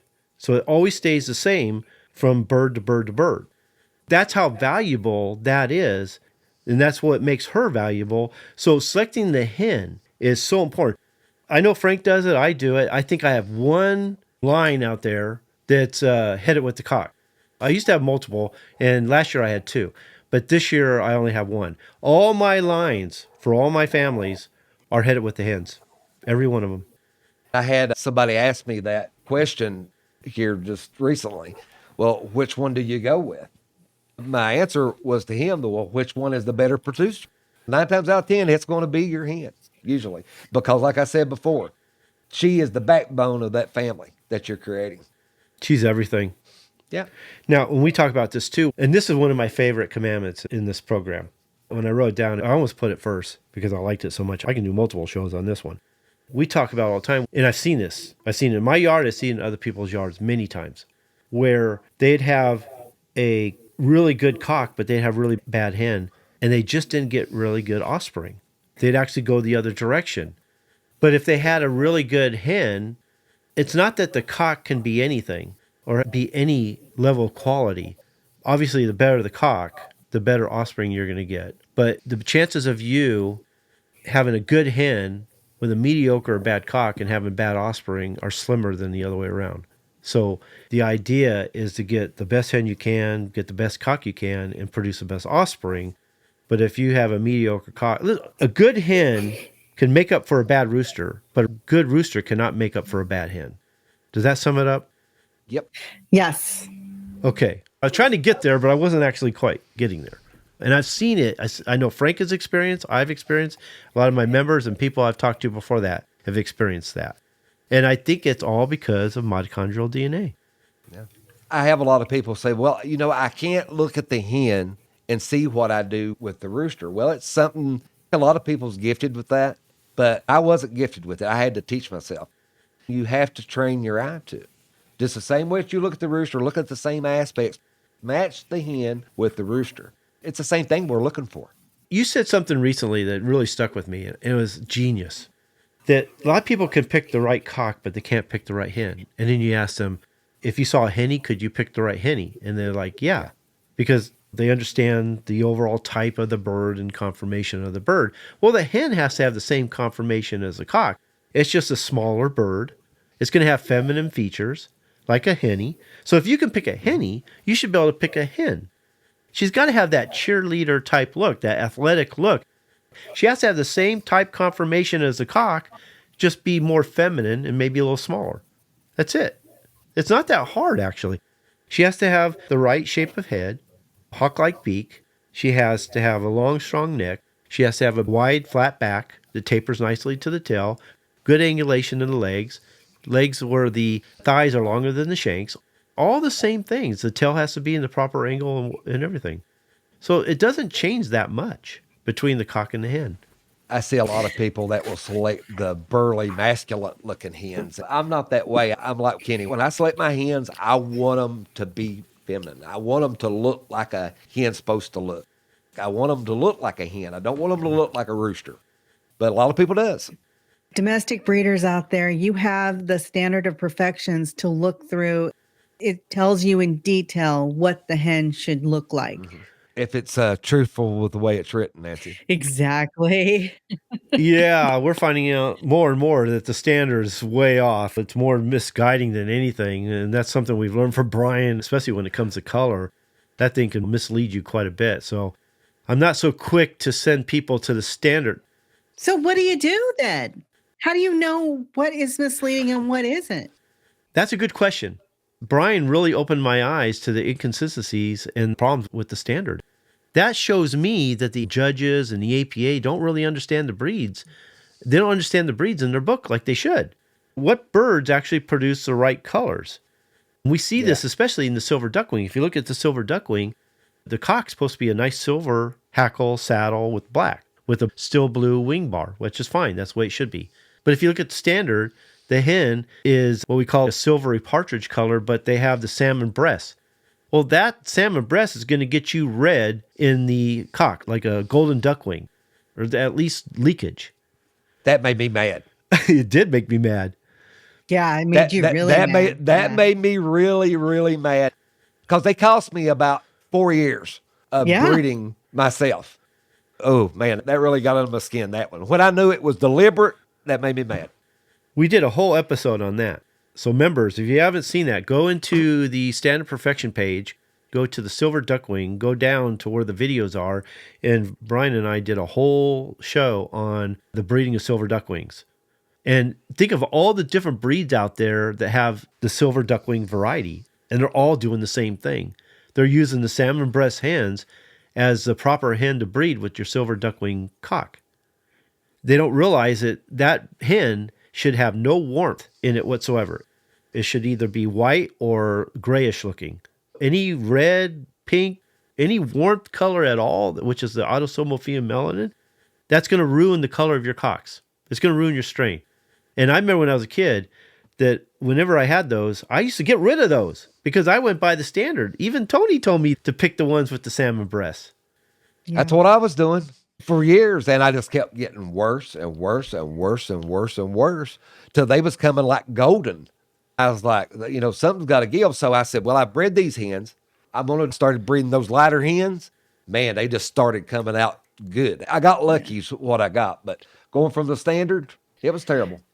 Before you move on, Kenny, I've got a question because it's dealing with the hen, and you may or may not be able to answer it in the public sides. Can I bring it up, or you got more to say? No, go ahead. He has a hen with good conformation of body, but produces listless birds. Is that bad mitochondrial DNA? What's going on? That could be a problem. That could be just a disease that's running through your yard, or it could just be really poor mitochondrial DNA. And sometimes the only way to fix that is to get rid of them and start over with good hens. If you don't have it in your yard, you can't find any hens on your yard that are really healthy and active, never been sick, and they're producing really good offspring. I mean, they're like popping out of the shell. They don't need any extra medication. You can almost feed them sawdust and they do good. I'm exaggerating, but I'm just saying they're just bulletproof. That's what I look for. Yeah, that's what you want. And if they're growing, developing, and they're not getting struck with coccidiosis and things aren't slowing them down, and no matter what you do, they're just really active and healthy, that's a golden hen. Yeah. I'll pick them back up when it's time. That's it. So what you're saying is, however important conformation of body and type are, there are other factors that you should be looking at from the hen that you choose to further your strain. So if you look at the standard, and I'm not saying they're wrong, type and conformation is number one. Because if you don't have the type and conformation, you don't have the breed. So that is a huge thing. But you can't produce a strain if you don't have a healthy brood fowl. And mitochondrial DNA, which is on the genetic side of that, is a big factor in that. You need to determine whether you're just fighting a disease or they're just producing really bad offspring. And usually if you got fowl that look okay, they don't look too bad, but they're producing really bad offspring, that's a bad hen. I would get rid of her because she's just going to produce more of that. Kenny's right. You take a good hen, her offspring, you keep them up, they feather out, you throw them out on your yard, you pin them in 5 to 6 months, and they're just beautiful. That's what you look for. A good hen's offspring will do the hard parts for you. Mother Nature is one of the best selectors of mitochondrial DNA there is. Okay, let's say your pullets are old enough to where they can pretty much survive on their own. They can find a place to roost. They're not just little baby chicks taking their chances. And you let them go for 6 months to a year. Mother Nature is going to weed out the poor ones, the ones that are sick, the ones that have issues, the ones with low mitochondrial DNA. They're just not going to survive. After about 8, 10, 12 months, you go to select them. Let's say you didn't feed them. They found their own food. They might have picked up something that you might have dropped along the way when you're feeding your other chickens, but for the most part, they're surviving on their own.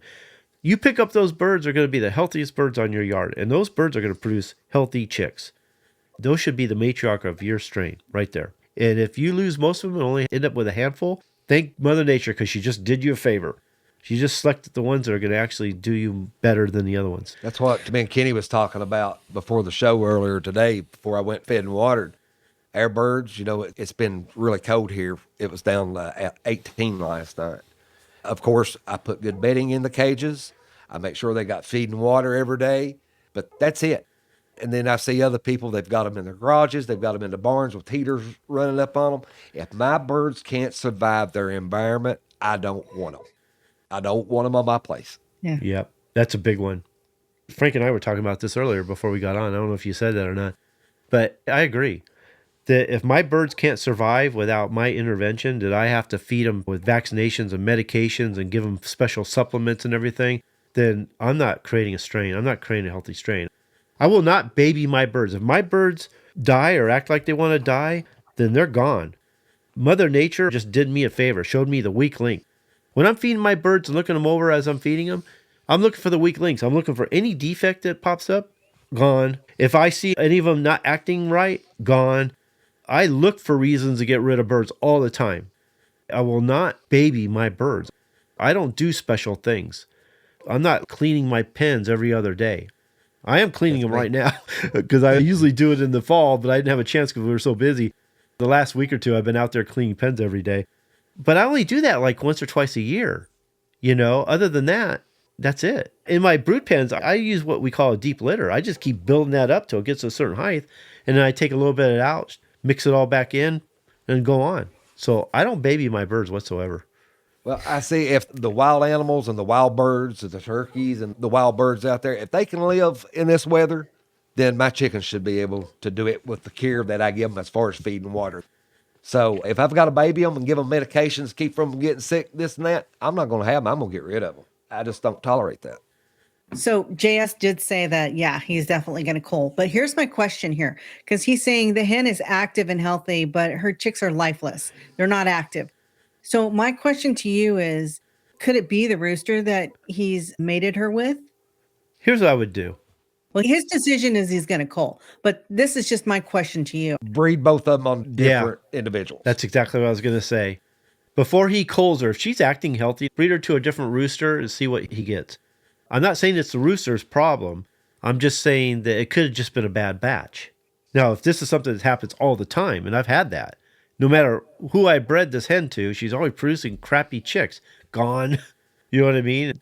Depends if I have enough hens. I might get rid of her on the first one. You never know. It could have been something environmental, too. They could have got into something. So, yeah, I would test mate both of them on two different individuals and see how that goes. Test mating for various reasons is always good. So the next one, Frank, this is more you than me, actually. Thou shalt provide proper nutrition. You know more about that than me. I'm still feeding the same Maximus mix that I've been feeding for years, so I don't experiment with my feed. Well, I look at it this way. Without good feed and nutrition, all the traits, all the breeding that we do and take so much time, decades to do is for nothing. Because without good nutrition, we never see the full benefits of those birds and what their true potential is. You could have the best bred bird out there, and if you feed him junky feed, he's never going to ever reach close to what he should have as far as his breeding. So we've got to have the proper diet. But I see a lot of people out there today, though, Kenny, they don't understand the importance. I've got a bunch of these up, and Kenny's got to sit down and record them. I've got a bunch of different nutrition pages written up that we're going to cover and go over. But the main thing that I see is people just throwing feed together. Each grain got a particular purpose. And what I've seen is a lot of people's overfeeding certain grains. And if your birds has got too much fiber or not enough fiber, they're not getting the true nutrition they should get from their feed. And we're wasting a lot of money at the same time because they're not dissolving all the key nutrients out of that grain.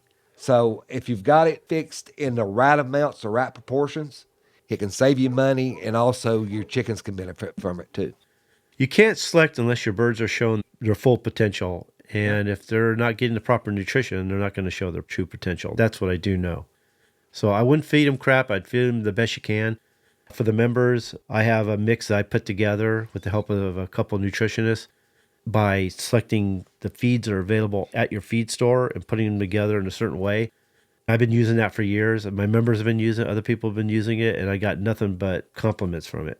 I don't use any medications. I don't use any supplements whatsoever. So I just feed them the same Maximus mix I have for years, and my birds, I pick them up all the time. They're good. I don't even worm my birds, and they're all feeling healthy, acting healthy. Without good nutrition, genetics is never going to do the bird no good because you'll never see the full potential of that bird. A lot of people, and I've seen this, a lot of the big farms, they'll just feed a little bit of corn and a pellet, and that's all that bird gets because they're trying to save money, basically, but you just never can get the full potential out of your birds just by an inadequate diet. You just can't do it. What do you think about this? How do you feel about medicated chick feed? I'm all right with it. If you have a problem with coccidiosis, a lot of people will say, well, don't use Corid or Polium. Don't use those because it doesn't kill it. It goes right back down on the ground again. Well, how can something get resistant to something if you're killing all of it? If you're killing all of it, they can't get resistant to it. And this goes back on another thing. Husbandry goes a long ways. They got birds that's got coccidiosis. They give them the Corid, which allows them to get tolerant to it, to the system, allows them to handle a certain amount. But what they do is they don't change the litter. They're using the same old litter, all that spread all over. They pick it right back up again, eat it. It's a constant flow with it. So if you're keeping your pens and everything clean, you got your biddies on wire, you're doing it right, the Corid's the very best that you can use for it because it allows them to get a tolerance to it to where once you turn them out free range, they can actually fight it off. They do better that way. But to kill it all, you're just doing them an injustice when you do that. Yeah. We say it all the time. That's why I don't believe in copper sulfate, because the idea is not to kill all the coccidia. They need some of that. Coccidiostats only knock the loads down. That's all you want. You don't want to kill it all. You just want to knock the loads down enough so the birds can build immunity over time. Like Frank said, it's all a management problem. I believe that wholeheartedly. If you manage your brooders or your pens properly, you're probably not going to have a coccidiosis problem. A lot of times that's what causes it. They also need to be exposed to that litter too, but not where it's wet, moldy, and crappy. You know what I mean? So if you see litter that's wet or moldy, you need to get that out. Or the chicks getting up on the water and their feces going in the water and they're drinking it, just putting it right back into them again. You got to keep that stuff clean. Not surgically clean, but keep it clean enough to where it's good they're not going to get sick from. If you're looking at a brooder, here's what I would do. It can get pretty bad after a while. So what I used to do is, I don't have a brooder anymore. I don't even use the incubator. I use my hens all the time. But what I would do is take out half the litter and then put more like wood shavings in there and just mix it all up so that I'm not taking all of it out. Like I said, they need some exposure. That exposure is really important. So keeping it really clean all the time is not good either. But managing that is the key. I don't use medicated feeds, but I do manage my farm better. So I don't really have a problem with coccidiosis. We all have coccidia. Coccidia is the bug. Coccidiosis is the disease. And I haven't seen coccidiosis in a long time. I know there's a rumor going around about milk curing coccidiosis. I've asked Peter Brown. I've asked Dr. Gallardo. They say no. I won't give it to them because chickens can't process milk. Their liver will not process milk. And the only thing you end up with is a fatty liver and a dead chicken usually if you're using a lot of it. So I don't even use calf manna or anything dairy related on my birds whatsoever. Yeah, that's what they told me too, that they can't simulate it. Yeah, They can't. Yeah. Yeah, but now on the medicated chick feed, I don't have a problem with it whatsoever if they're losing chicks and doing that. But here's the thing. Only thing that medicated feed does is allow them to get used to where they can handle some load of it. Now, overloading is bad. A little bit's good because that way they actually get a tolerance to it. But you just don't want them overloaded. And that means not to give Corid as a preventative. Okay. Exactly. Yeah. If they're not having a problem with it, please do not give it to them. I've got some chicks in the pen, and I'm like, oh, well, I'm going to give them some Corid because I'm going to turn them out tomorrow. Don't do that. Let them do it on their own. Wait till you're having a problem before you give any type of medications that way. Yeah. Okay. So the ninth commandment is thou shalt not neglect biosecurity, which I see everybody doing. If you're just crossing and bringing new birds all the time, I guess it's not a big deal. But if you have a family, you've been working on them for a long time, and you value that family, you want nothing happening to them, I'd be very careful about the people you bring on your yard, and I'd be very careful about the birds you bring on your yard. If you take birds off and you bring them back, quarantine them as well. So quarantining birds is a big deal for me. People ask me if they can visit my place, and, I hate to tell them no. But if I open the doors up and everybody comes in, that's my birds. I have to protect my birds. And that's like I told one of my buddies the other day. If they get sick with any type of disease, it's my fault. If I allow somebody to come there and they get sick from that, whatever how they get it, it's my fault. I didn't protect them the way that I needed to do. So that's how I look at it. I used to bring people in my yard back in the day when I sold birds. And for the most part, I had every disease back then too, so who knows? I probably brought things on that way too. But I think the one that really opened my eyes was when somebody came to buy birds and they backed their truck into my yard and they opened up the truck and there was already birds in their truck. And I'm like, ooh, okay, what's going on here? And he said he brought them from Mexico. So I said, let's load these birds up. Let's get this truck out of here, because I didn't know what that meant. I didn't even know that much about Newcastles at the time. I just felt like this can't be good. So we loaded the birds, he left. I was like, okay, good. And I figured because it was all out in the middle of the sun that everything would be good. So he calls me back a couple days later, I think it was, and says, are your birds sick? I go, no. I go, why? He goes, because after I got home, the next day, all my birds would start dying. And I go, really? So it was the beginning of the Newcastle's disease back there. I don't know if that guy brought them in. I don't know if someone else did. But that Newcastle's was on my yard for that moment, and thank God my birds didn't get sick. Once I realized what happened, I connected that moment to the Newcastle's, and we had to quarantine all our birds, and we couldn't sell birds, we couldn't move birds. From then on, I said, never again. I'm never bringing people on my yard again. I've kept a closed yard ever since. I can't say never. I've brought a handful of people on, but I took serious precautions. I either made them walk through bleach, or I told them to go to the store, buy all new clothes, new shoes, and I took the chance then. But I don't do that very often. I wore Crocs when I was out there, when I was on Kenny's yard. So when I got home, I threw them in the trash. But they was brand new. They hadn't been worn yet. Yeah, I forgot about Frank. Yeah, Frank's been on my yard a couple times. Yeah. I'm very careful with my birds. The Maximus line, it's been around 30 years now. And the Black Pearl's probably 20 now, easily. Maybe more, I'm not sure. And so I'm not willing to take the chance. And you're right. I mean, it is a bummer. I told Nancy the other day, I wish I could bring people on my yard. I do too. I do. Mm-hmm. I wish I could show off my birds. I do too. Have a little get together, Yeah. I don't know who these people are, and I don't know what they're bringing with them. So I'm very cautious. At this day and time, you never know. Somebody brings something on your place just for the hell of it too. So I don't take that kind of chance anymore. If it's people that I don't know, and I've seen this happen. This happened to a buddy of mine just a while back. He was bringing people over, going to his farm, and somebody went in back about 2 months ago and wiped every brood fowl. They knew it was good birds, took every one. So I told him, I said, it was somebody that you had there to visit, and you showed them where your brood fowl was, and they know exactly which ones to get, and that's the ones they take. We have a member. I think if I remember it right, he loaned a hen out to a friend. And then the guy used the hen, I guess. And then they brought the hen back. The guy didn't want the hen anymore. And all of a sudden a disease hit him. And he didn't know what it was. I think he had his birds tested. I'm not even sure. They were able to figure it out. He worked with Peter Brown. Between the two, they were able to figure out that it was a disease that wasn't going to get better. And his only recourse was to eliminate all his birds and start completely over. So that's what I'm worried about. Yeah. Something bad. It's different if it's just a casual disease, but one of those bad ones. I mean, one visit or one bird that you bring could wipe you completely out till you don't have not one bird to start back with. It could be that bad. And that bird could look perfectly healthy too. Yeah, and be a carrier. Yeah, it could be a carrier. There's some diseases, what we call breeder diseases, like bronchitis. There's diseases that are passed vertically, directly from the hen to the egg. Now, one thing I will say, they've got strides with mycoplasma right now. That's like Peter Brown. You can call him up and you can get a test kit if you're having problems with mycoplasma, and you can test each individual bird in about 5 or 10 minutes. You know exactly if that bird has been exposed to it, and you take the ones that's exposed off your yard, you're good to go. Yeah. Get rid of the symptomatic ones and breed to the healthy. And he says it's doable, but it'll take time and you got to be willing to cull hard.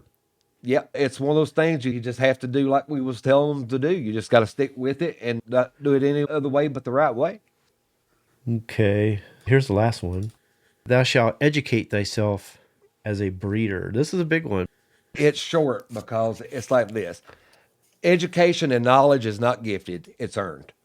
And that's pretty much the way I see it. If you keep the same thinking, you'll never learn nothing new. You got to go outside your box in order to make yourself knowledgeable on certain things. Before, I thought I knew everything there was about a chicken in my younger days. I thought I knew it all. Just to come find out I didn't know crap. Okay, this is a quote that has a bigger meaning. Let me just read it because it kind of goes with this a little bit. He says, never argue with stupid people because they drag you down to their level and then they beat you up with experience. And I see that all the time where people don't want to take the time to learn the genetics or learn the evolutionary biology or understand the methods and why you use them. They just want to say, well, I don't care about all that. I don't have time for all that. This is what I do. This is what I've experienced. They think there's more value in experience than there is actually educating yourself on how to do all this stuff properly. Well, the problem is that if you're doing it wrong, that's experience, but it's a wrong experience. You've just been doing it wrong all this time. So there's good experience and there's bad experience. And the best experience is through first understanding what you're doing properly through education, putting it through the test. That experience is gained experience in a way that you can actually use it in the future. But a lot of people don't want to take the time to educate themselves and improve themselves, learn a new way. Just like the Breeders' Academy, there's so much information in there, and you got to be willing to learn. You just can't go in there and open things up and it's going to do it for you. You actually have to teach yourself. And then you got the Founders Program. They actually teach you how to do an actual breeding program properly. And then there's all kinds of programs and courses on the website that support the Founders Program. So I can guarantee you when someone joins the Breeders' Academy and they learn from it, use the Founders Program, if they should ever leave, they're leaving that place educated. And they're going to be a much better breeder than they were before. Yeah. The thing about it is, I think a lot of them scared because they feel like they're having to learn over again. They're having to start from zero. I think that's a lot of it. And then some of them just don't want to put the work in. Well, a lot of them think that they can't do it, that it's over their head. I do a pretty good job, I'll admit, that I simplify things pretty well. That I can go pretty deep into the science, but I can explain it in a way that you understand it. I don't want to insult people. Some people do learn quicker than others. I get it. Ask Nancy. I'm always learning. I'm always improving myself. I'm always taking myself to the next level. I love learning. Can I sit in a classroom with a teacher with a bunch of students? No, I'm not good at that. I'm better one-on-one with the teacher. So I can ask the questions I need to ask in a way that I can understand it. So I'm better that way. I'm better at educating myself than I am sitting in a classroom, because I feel like half the stuff they're teaching me, I don't need. And I start daydreaming. And then I don't feel comfortable holding up the whole classroom all the time with my questions where I could have endless questions. I have a lot of mentors. I could be their worst nightmare because I could go on and I never stop. You know what I mean? Well, there's people out there that I hate your guts for telling them the truth and educating them. And then there's people that will love somebody that sees it the same way as them, even though they know it's not true. So they'll argue with you. And a lot of times they know they're wrong and they'll still argue with you. So that's what he was saying here. There's no reason to sit there and argue with him because they're never going to concede. And then when they realize they're losing, they'll just say, well, that's not my experience. That's not how I do it. That don't work for me. This what works for me. Yeah. You don't need that science stuff. You don't need that genetic stuff. That's not how it works. That's for pretty foul. That's what it gets me the most. That's for pretty foul. I thought they all supposed to be pretty. Yeah, well, as long as that pretty fowl has good form and function, has the whole package, so be it. For them, you know what? I forgot what I was going to say. Forget it. All of a sudden it became too much work. Okay, forget it. Okay, can I say something? I don't know. Can you? Important questions that need to get out before we leave. You know what? Come in here. Yeah, do it here real quick. She's breaking up too Yeah, bad. she's breaking up too much. Okay. So we're going to wrap it up here. Nancy's going to say what she has to say, and then we're going to wrap it up. We're way too long. Just go ahead and say what you need to say. Okay, well, I need the chat. Where's the chat? Oh, I don't look at the chat. Shame on you. You don't Where's look at the it at? chat. Okay. Zach has a really good question here. Okay. Would Rhode Island Reds be a good heritage breed for the first strain? Would it be a variety that doesn't need a double mating? It's like a single color. Yes, but find the right ones. Sue, aren't you a Rhode Island Red breeder? That's what I was going to say. There's 2 or 3 of them, I think, that's in there. It's Rhode Island Red. Yeah. Yeah, we have quite a few inside the Breeders' Academy. I know Rip Stolvey is also a Rhode Island Red breeder, I believe. There's some good ones out there, and a lot of them's in here. I think Sue is too. And she's a good breeder. She's one of our members. Yes, she is. Okay. So I don't know how you guys can connect. How would they connect? If he's inside the Breeders' Academy, they could. Well, better yet, if he's a member, you guys can connect inside the Breeders' Academy group page. The only thing I don't know is if we can ship them right now because of AI. I heard some rumors. Actually, I saw baby chicks Okay, in good. the post office yesterday. Okay. The idea is to get really good birds from a really good breeder, and I think you'll be fine. Just out of the hatchery? No, those aren't even really Rhode Island Reds. Those are production Reds. Yeah. Sue says she's also on Facebook. That's just for the eggs only. So look in the chat. Her name's Sue Dobson. She's one of our members, and you guys can talk and connect. If you're a member, you guys can also connect inside the group page. So, is that it? No, one more. She said it Rip had her birds too. Oh, is that where he got them? Okay. Yep. She just commented on that. This should be a real easy one for you guys. Okay. What is he saying? Okay, color question. Kenny loves color questions, right? With the so-called brown reds, are the rooster's neck and saddle hackles red and everything else is brown? Okay, so we're talking about actual brown reds. What are yours, Frank? The hackles and the saddles, the back are all red and the black quills in the feathers. And then I've got some that's got the ginger breast, and then some of them just got a little less of the ginger breast. So you don't always get a full ginger breast, but just a little bit of. So they're basically like a black-breasted black red, except where the black is, you got brown. Like a ginger color, like he said. That's how the name derived from them, was the brown breast and the red hackles and saddles. Yeah, because what they're calling brown red most of the time isn't brown red. They're actually black-breasted black red or dark red. That's what I have. My black pearls are black-breasted black red. When people see them, oh, you got some brown reds, I go, no, they're not brown red. Frank's got some brown reds. You don't see too many of them. The true colored ones, like Kenny said, people call the Mill Sims the brown and reds, and that's not a brown and red. Is there anything else, Nancy? No, that was it. Okay. So, Nancy's not sitting in her place where she's supposed to be. Well, because I'm in here. I'm just joking. Wow. Am I completely gone? No, you're frozen. Look at it. Yeah, completely this time. Gone. She's not there to witness it either. It's nice Yep. and warm in here. Frank got rid of you. There you go. Okay. Yeah. Fine. Bye. So Nancy's done for the night. We booted her off. You want to say any more? No, that was. You look that was like you're good. being left out. You have that look on your face like you're being left out. I said bye. I got rid of the comment, but I didn't shut her off. It done that all by itself. Oh, you didn't do that? I thought you did No. it. You're gone. No, it done that all by It itself. eliminated you. Oh, wow. You're gone. Yeah. You're not even in the green room anymore. No, it went to swirly and was gone. Oh, Yep. I wonder what's I got going rid on. of the comment, but I didn't touch that. Oh, wow. That's weird. Yeah. You done fine. You don't exist anymore. That's fine. I don't have to go to work tomorrow. Okay, so let me get where I need to be. Anyways, Actually, that was a pretty good show. Longer than I was hoping for, but those topics were pretty good, and some of them were excited about talking about what. You got to make sure that you're the one who ends the show, because I'm the one that usually ends the show, but I'm not there to end the show. So you have to end the show. You know what? I realize that. You're not there where you're supposed to be. Frank, she doesn't think I've ever done this before. You can't do anything without me, so come on. Oh my God. Okay. I want to thank all you guys for joining us and contributing, and I hope you learned something. This was a fun topic to actually cover. It was just something I thought about just because of a short that I found. Frank, I want to thank you for joining us. I'm so glad you were able to make it. Glad to be here. Yeah, hopefully we'll be back to normal and get in our regular schedule.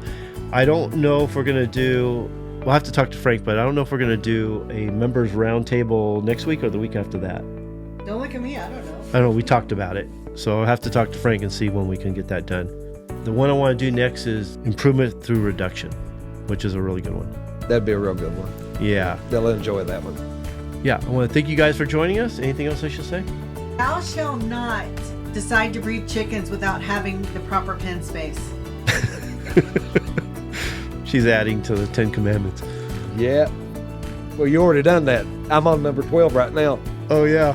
Well, I added a few just in case we needed them, but we didn't need them. So I was going to call them the lost tablets. Okay. The one that went boom. Yeah, the one that went down in the drain. Okay, so we'll see you guys hopefully next week. See you guys. Have a good weekend. Bye! Okay, thanks for listening. Yes, thank you again for joining us on the Bred to Perfection podcast show. This show was brought to you by the Breeders Academy, where by becoming a member, you can increase your knowledge of breeding, advance your skills as a breeder, and take you and your fowl to the next level. We can also show you how to create a strain from hybrid crosses or mongrel flocks, and help you to create, maintain, and improve your present strains. We urge you to check it out. You have nothing to lose, and you can cancel anytime. To join us at the Breeders Academy membership website, go to www.breedersacademy.com. Best of all, I'll be there to help you every step of the way. While you're checking out the Breeders Academy, make sure to sign up for our newsletter, The Breeders Bulletin. We provide a lot of free bonus materials and some great information that will take you and your fowl to the next level. Well, that's it for now. We hope you join us next time for another episode of Bred to Perfection. We'll see you later. Bye. Welcome to the after show. This is the part of the show that doesn't exist. What happens in the after show stays in the after show. If you've mentioned to your friends about the after show, which happens from time to time, no worries. Just tell them not to let out our little secret area of the show. Enjoy!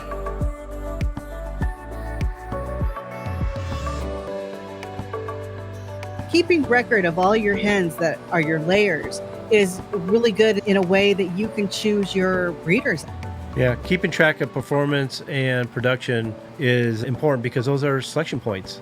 And Exactly. if you're not keeping track of selection points, you're not going to know what to select or which birds you should be breeding to. So I'm a big fan of that. Yeah, you're Yeah. wasting money. That's like people that doesn't cull. They'll say, okay, I'll find some other use for this bird.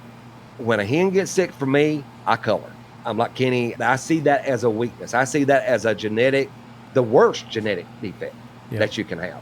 I breed back the ones that are more vigorous. They've never been sick in their day.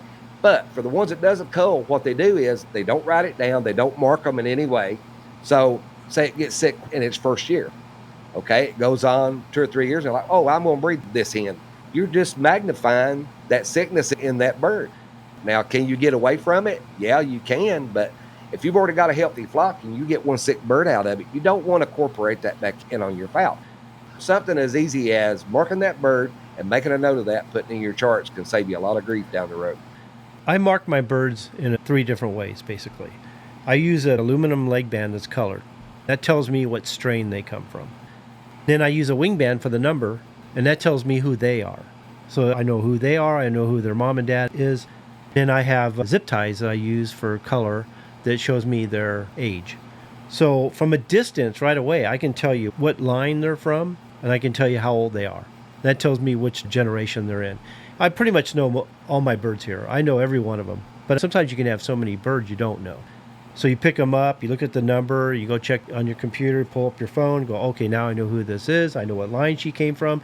I know who her parents are, and I know how important she is. And that's going to help your selection too. Yeah, I think it's important to mark them, identify them, and keep track of them individually. I do the same as Kenny just mentioned, but I do toe mark. See, I don't I trust know that one. they grow up, but if they grow up, no harm, no foul. You've got the other stuff on it. But that way I can look at them in a pen and I can pretty much know what they are just by looking in the pen. You can't really see the number on the leg band until you get it up, really. Yeah. But that's what helps me, just looking at the notches while they're walking around in the pen. But I still use everything else that he does. You can't get enough of them because, like he said, the toe mark grows up. Maybe the wing band rots out. Maybe you didn't get the leg band on good enough. That comes off.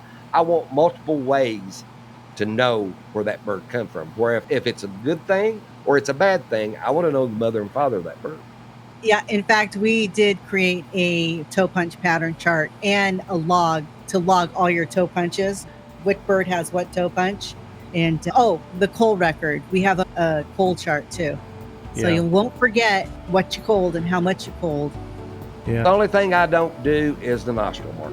I don't like the way it looks. Terrible on the terrible. bird. Some people like it. I don't, because every bird I've ever seen, when they're down in the dirt scratching and picking it, they will fill that nostril plumb full of dirt. And that's bacteria and everything in the world. So I do have some that's that way because it run into it that I had to do it that way. And what I done was I took those little cuticle cutters, not the fingernail cutters, but the little short cuticle cutters. They're like fingernail clippers, but they only got a partial of the blades on them. And those work really good. People use those fingernail clippers, but they're really big. But that's the last resort on me on the nostril. Yeah, I did that once, and I was like, no, I don't like the way these guys look. This looks terrible. You can barely do it, and it's not so bad, but if you take the layer out to the top, it's not a good look for me. I don't like it. If you are enjoying the show and would like to learn more, I encourage you to join me at the Breeders Academy. By becoming a member, I can help you to achieve the competitive advantage.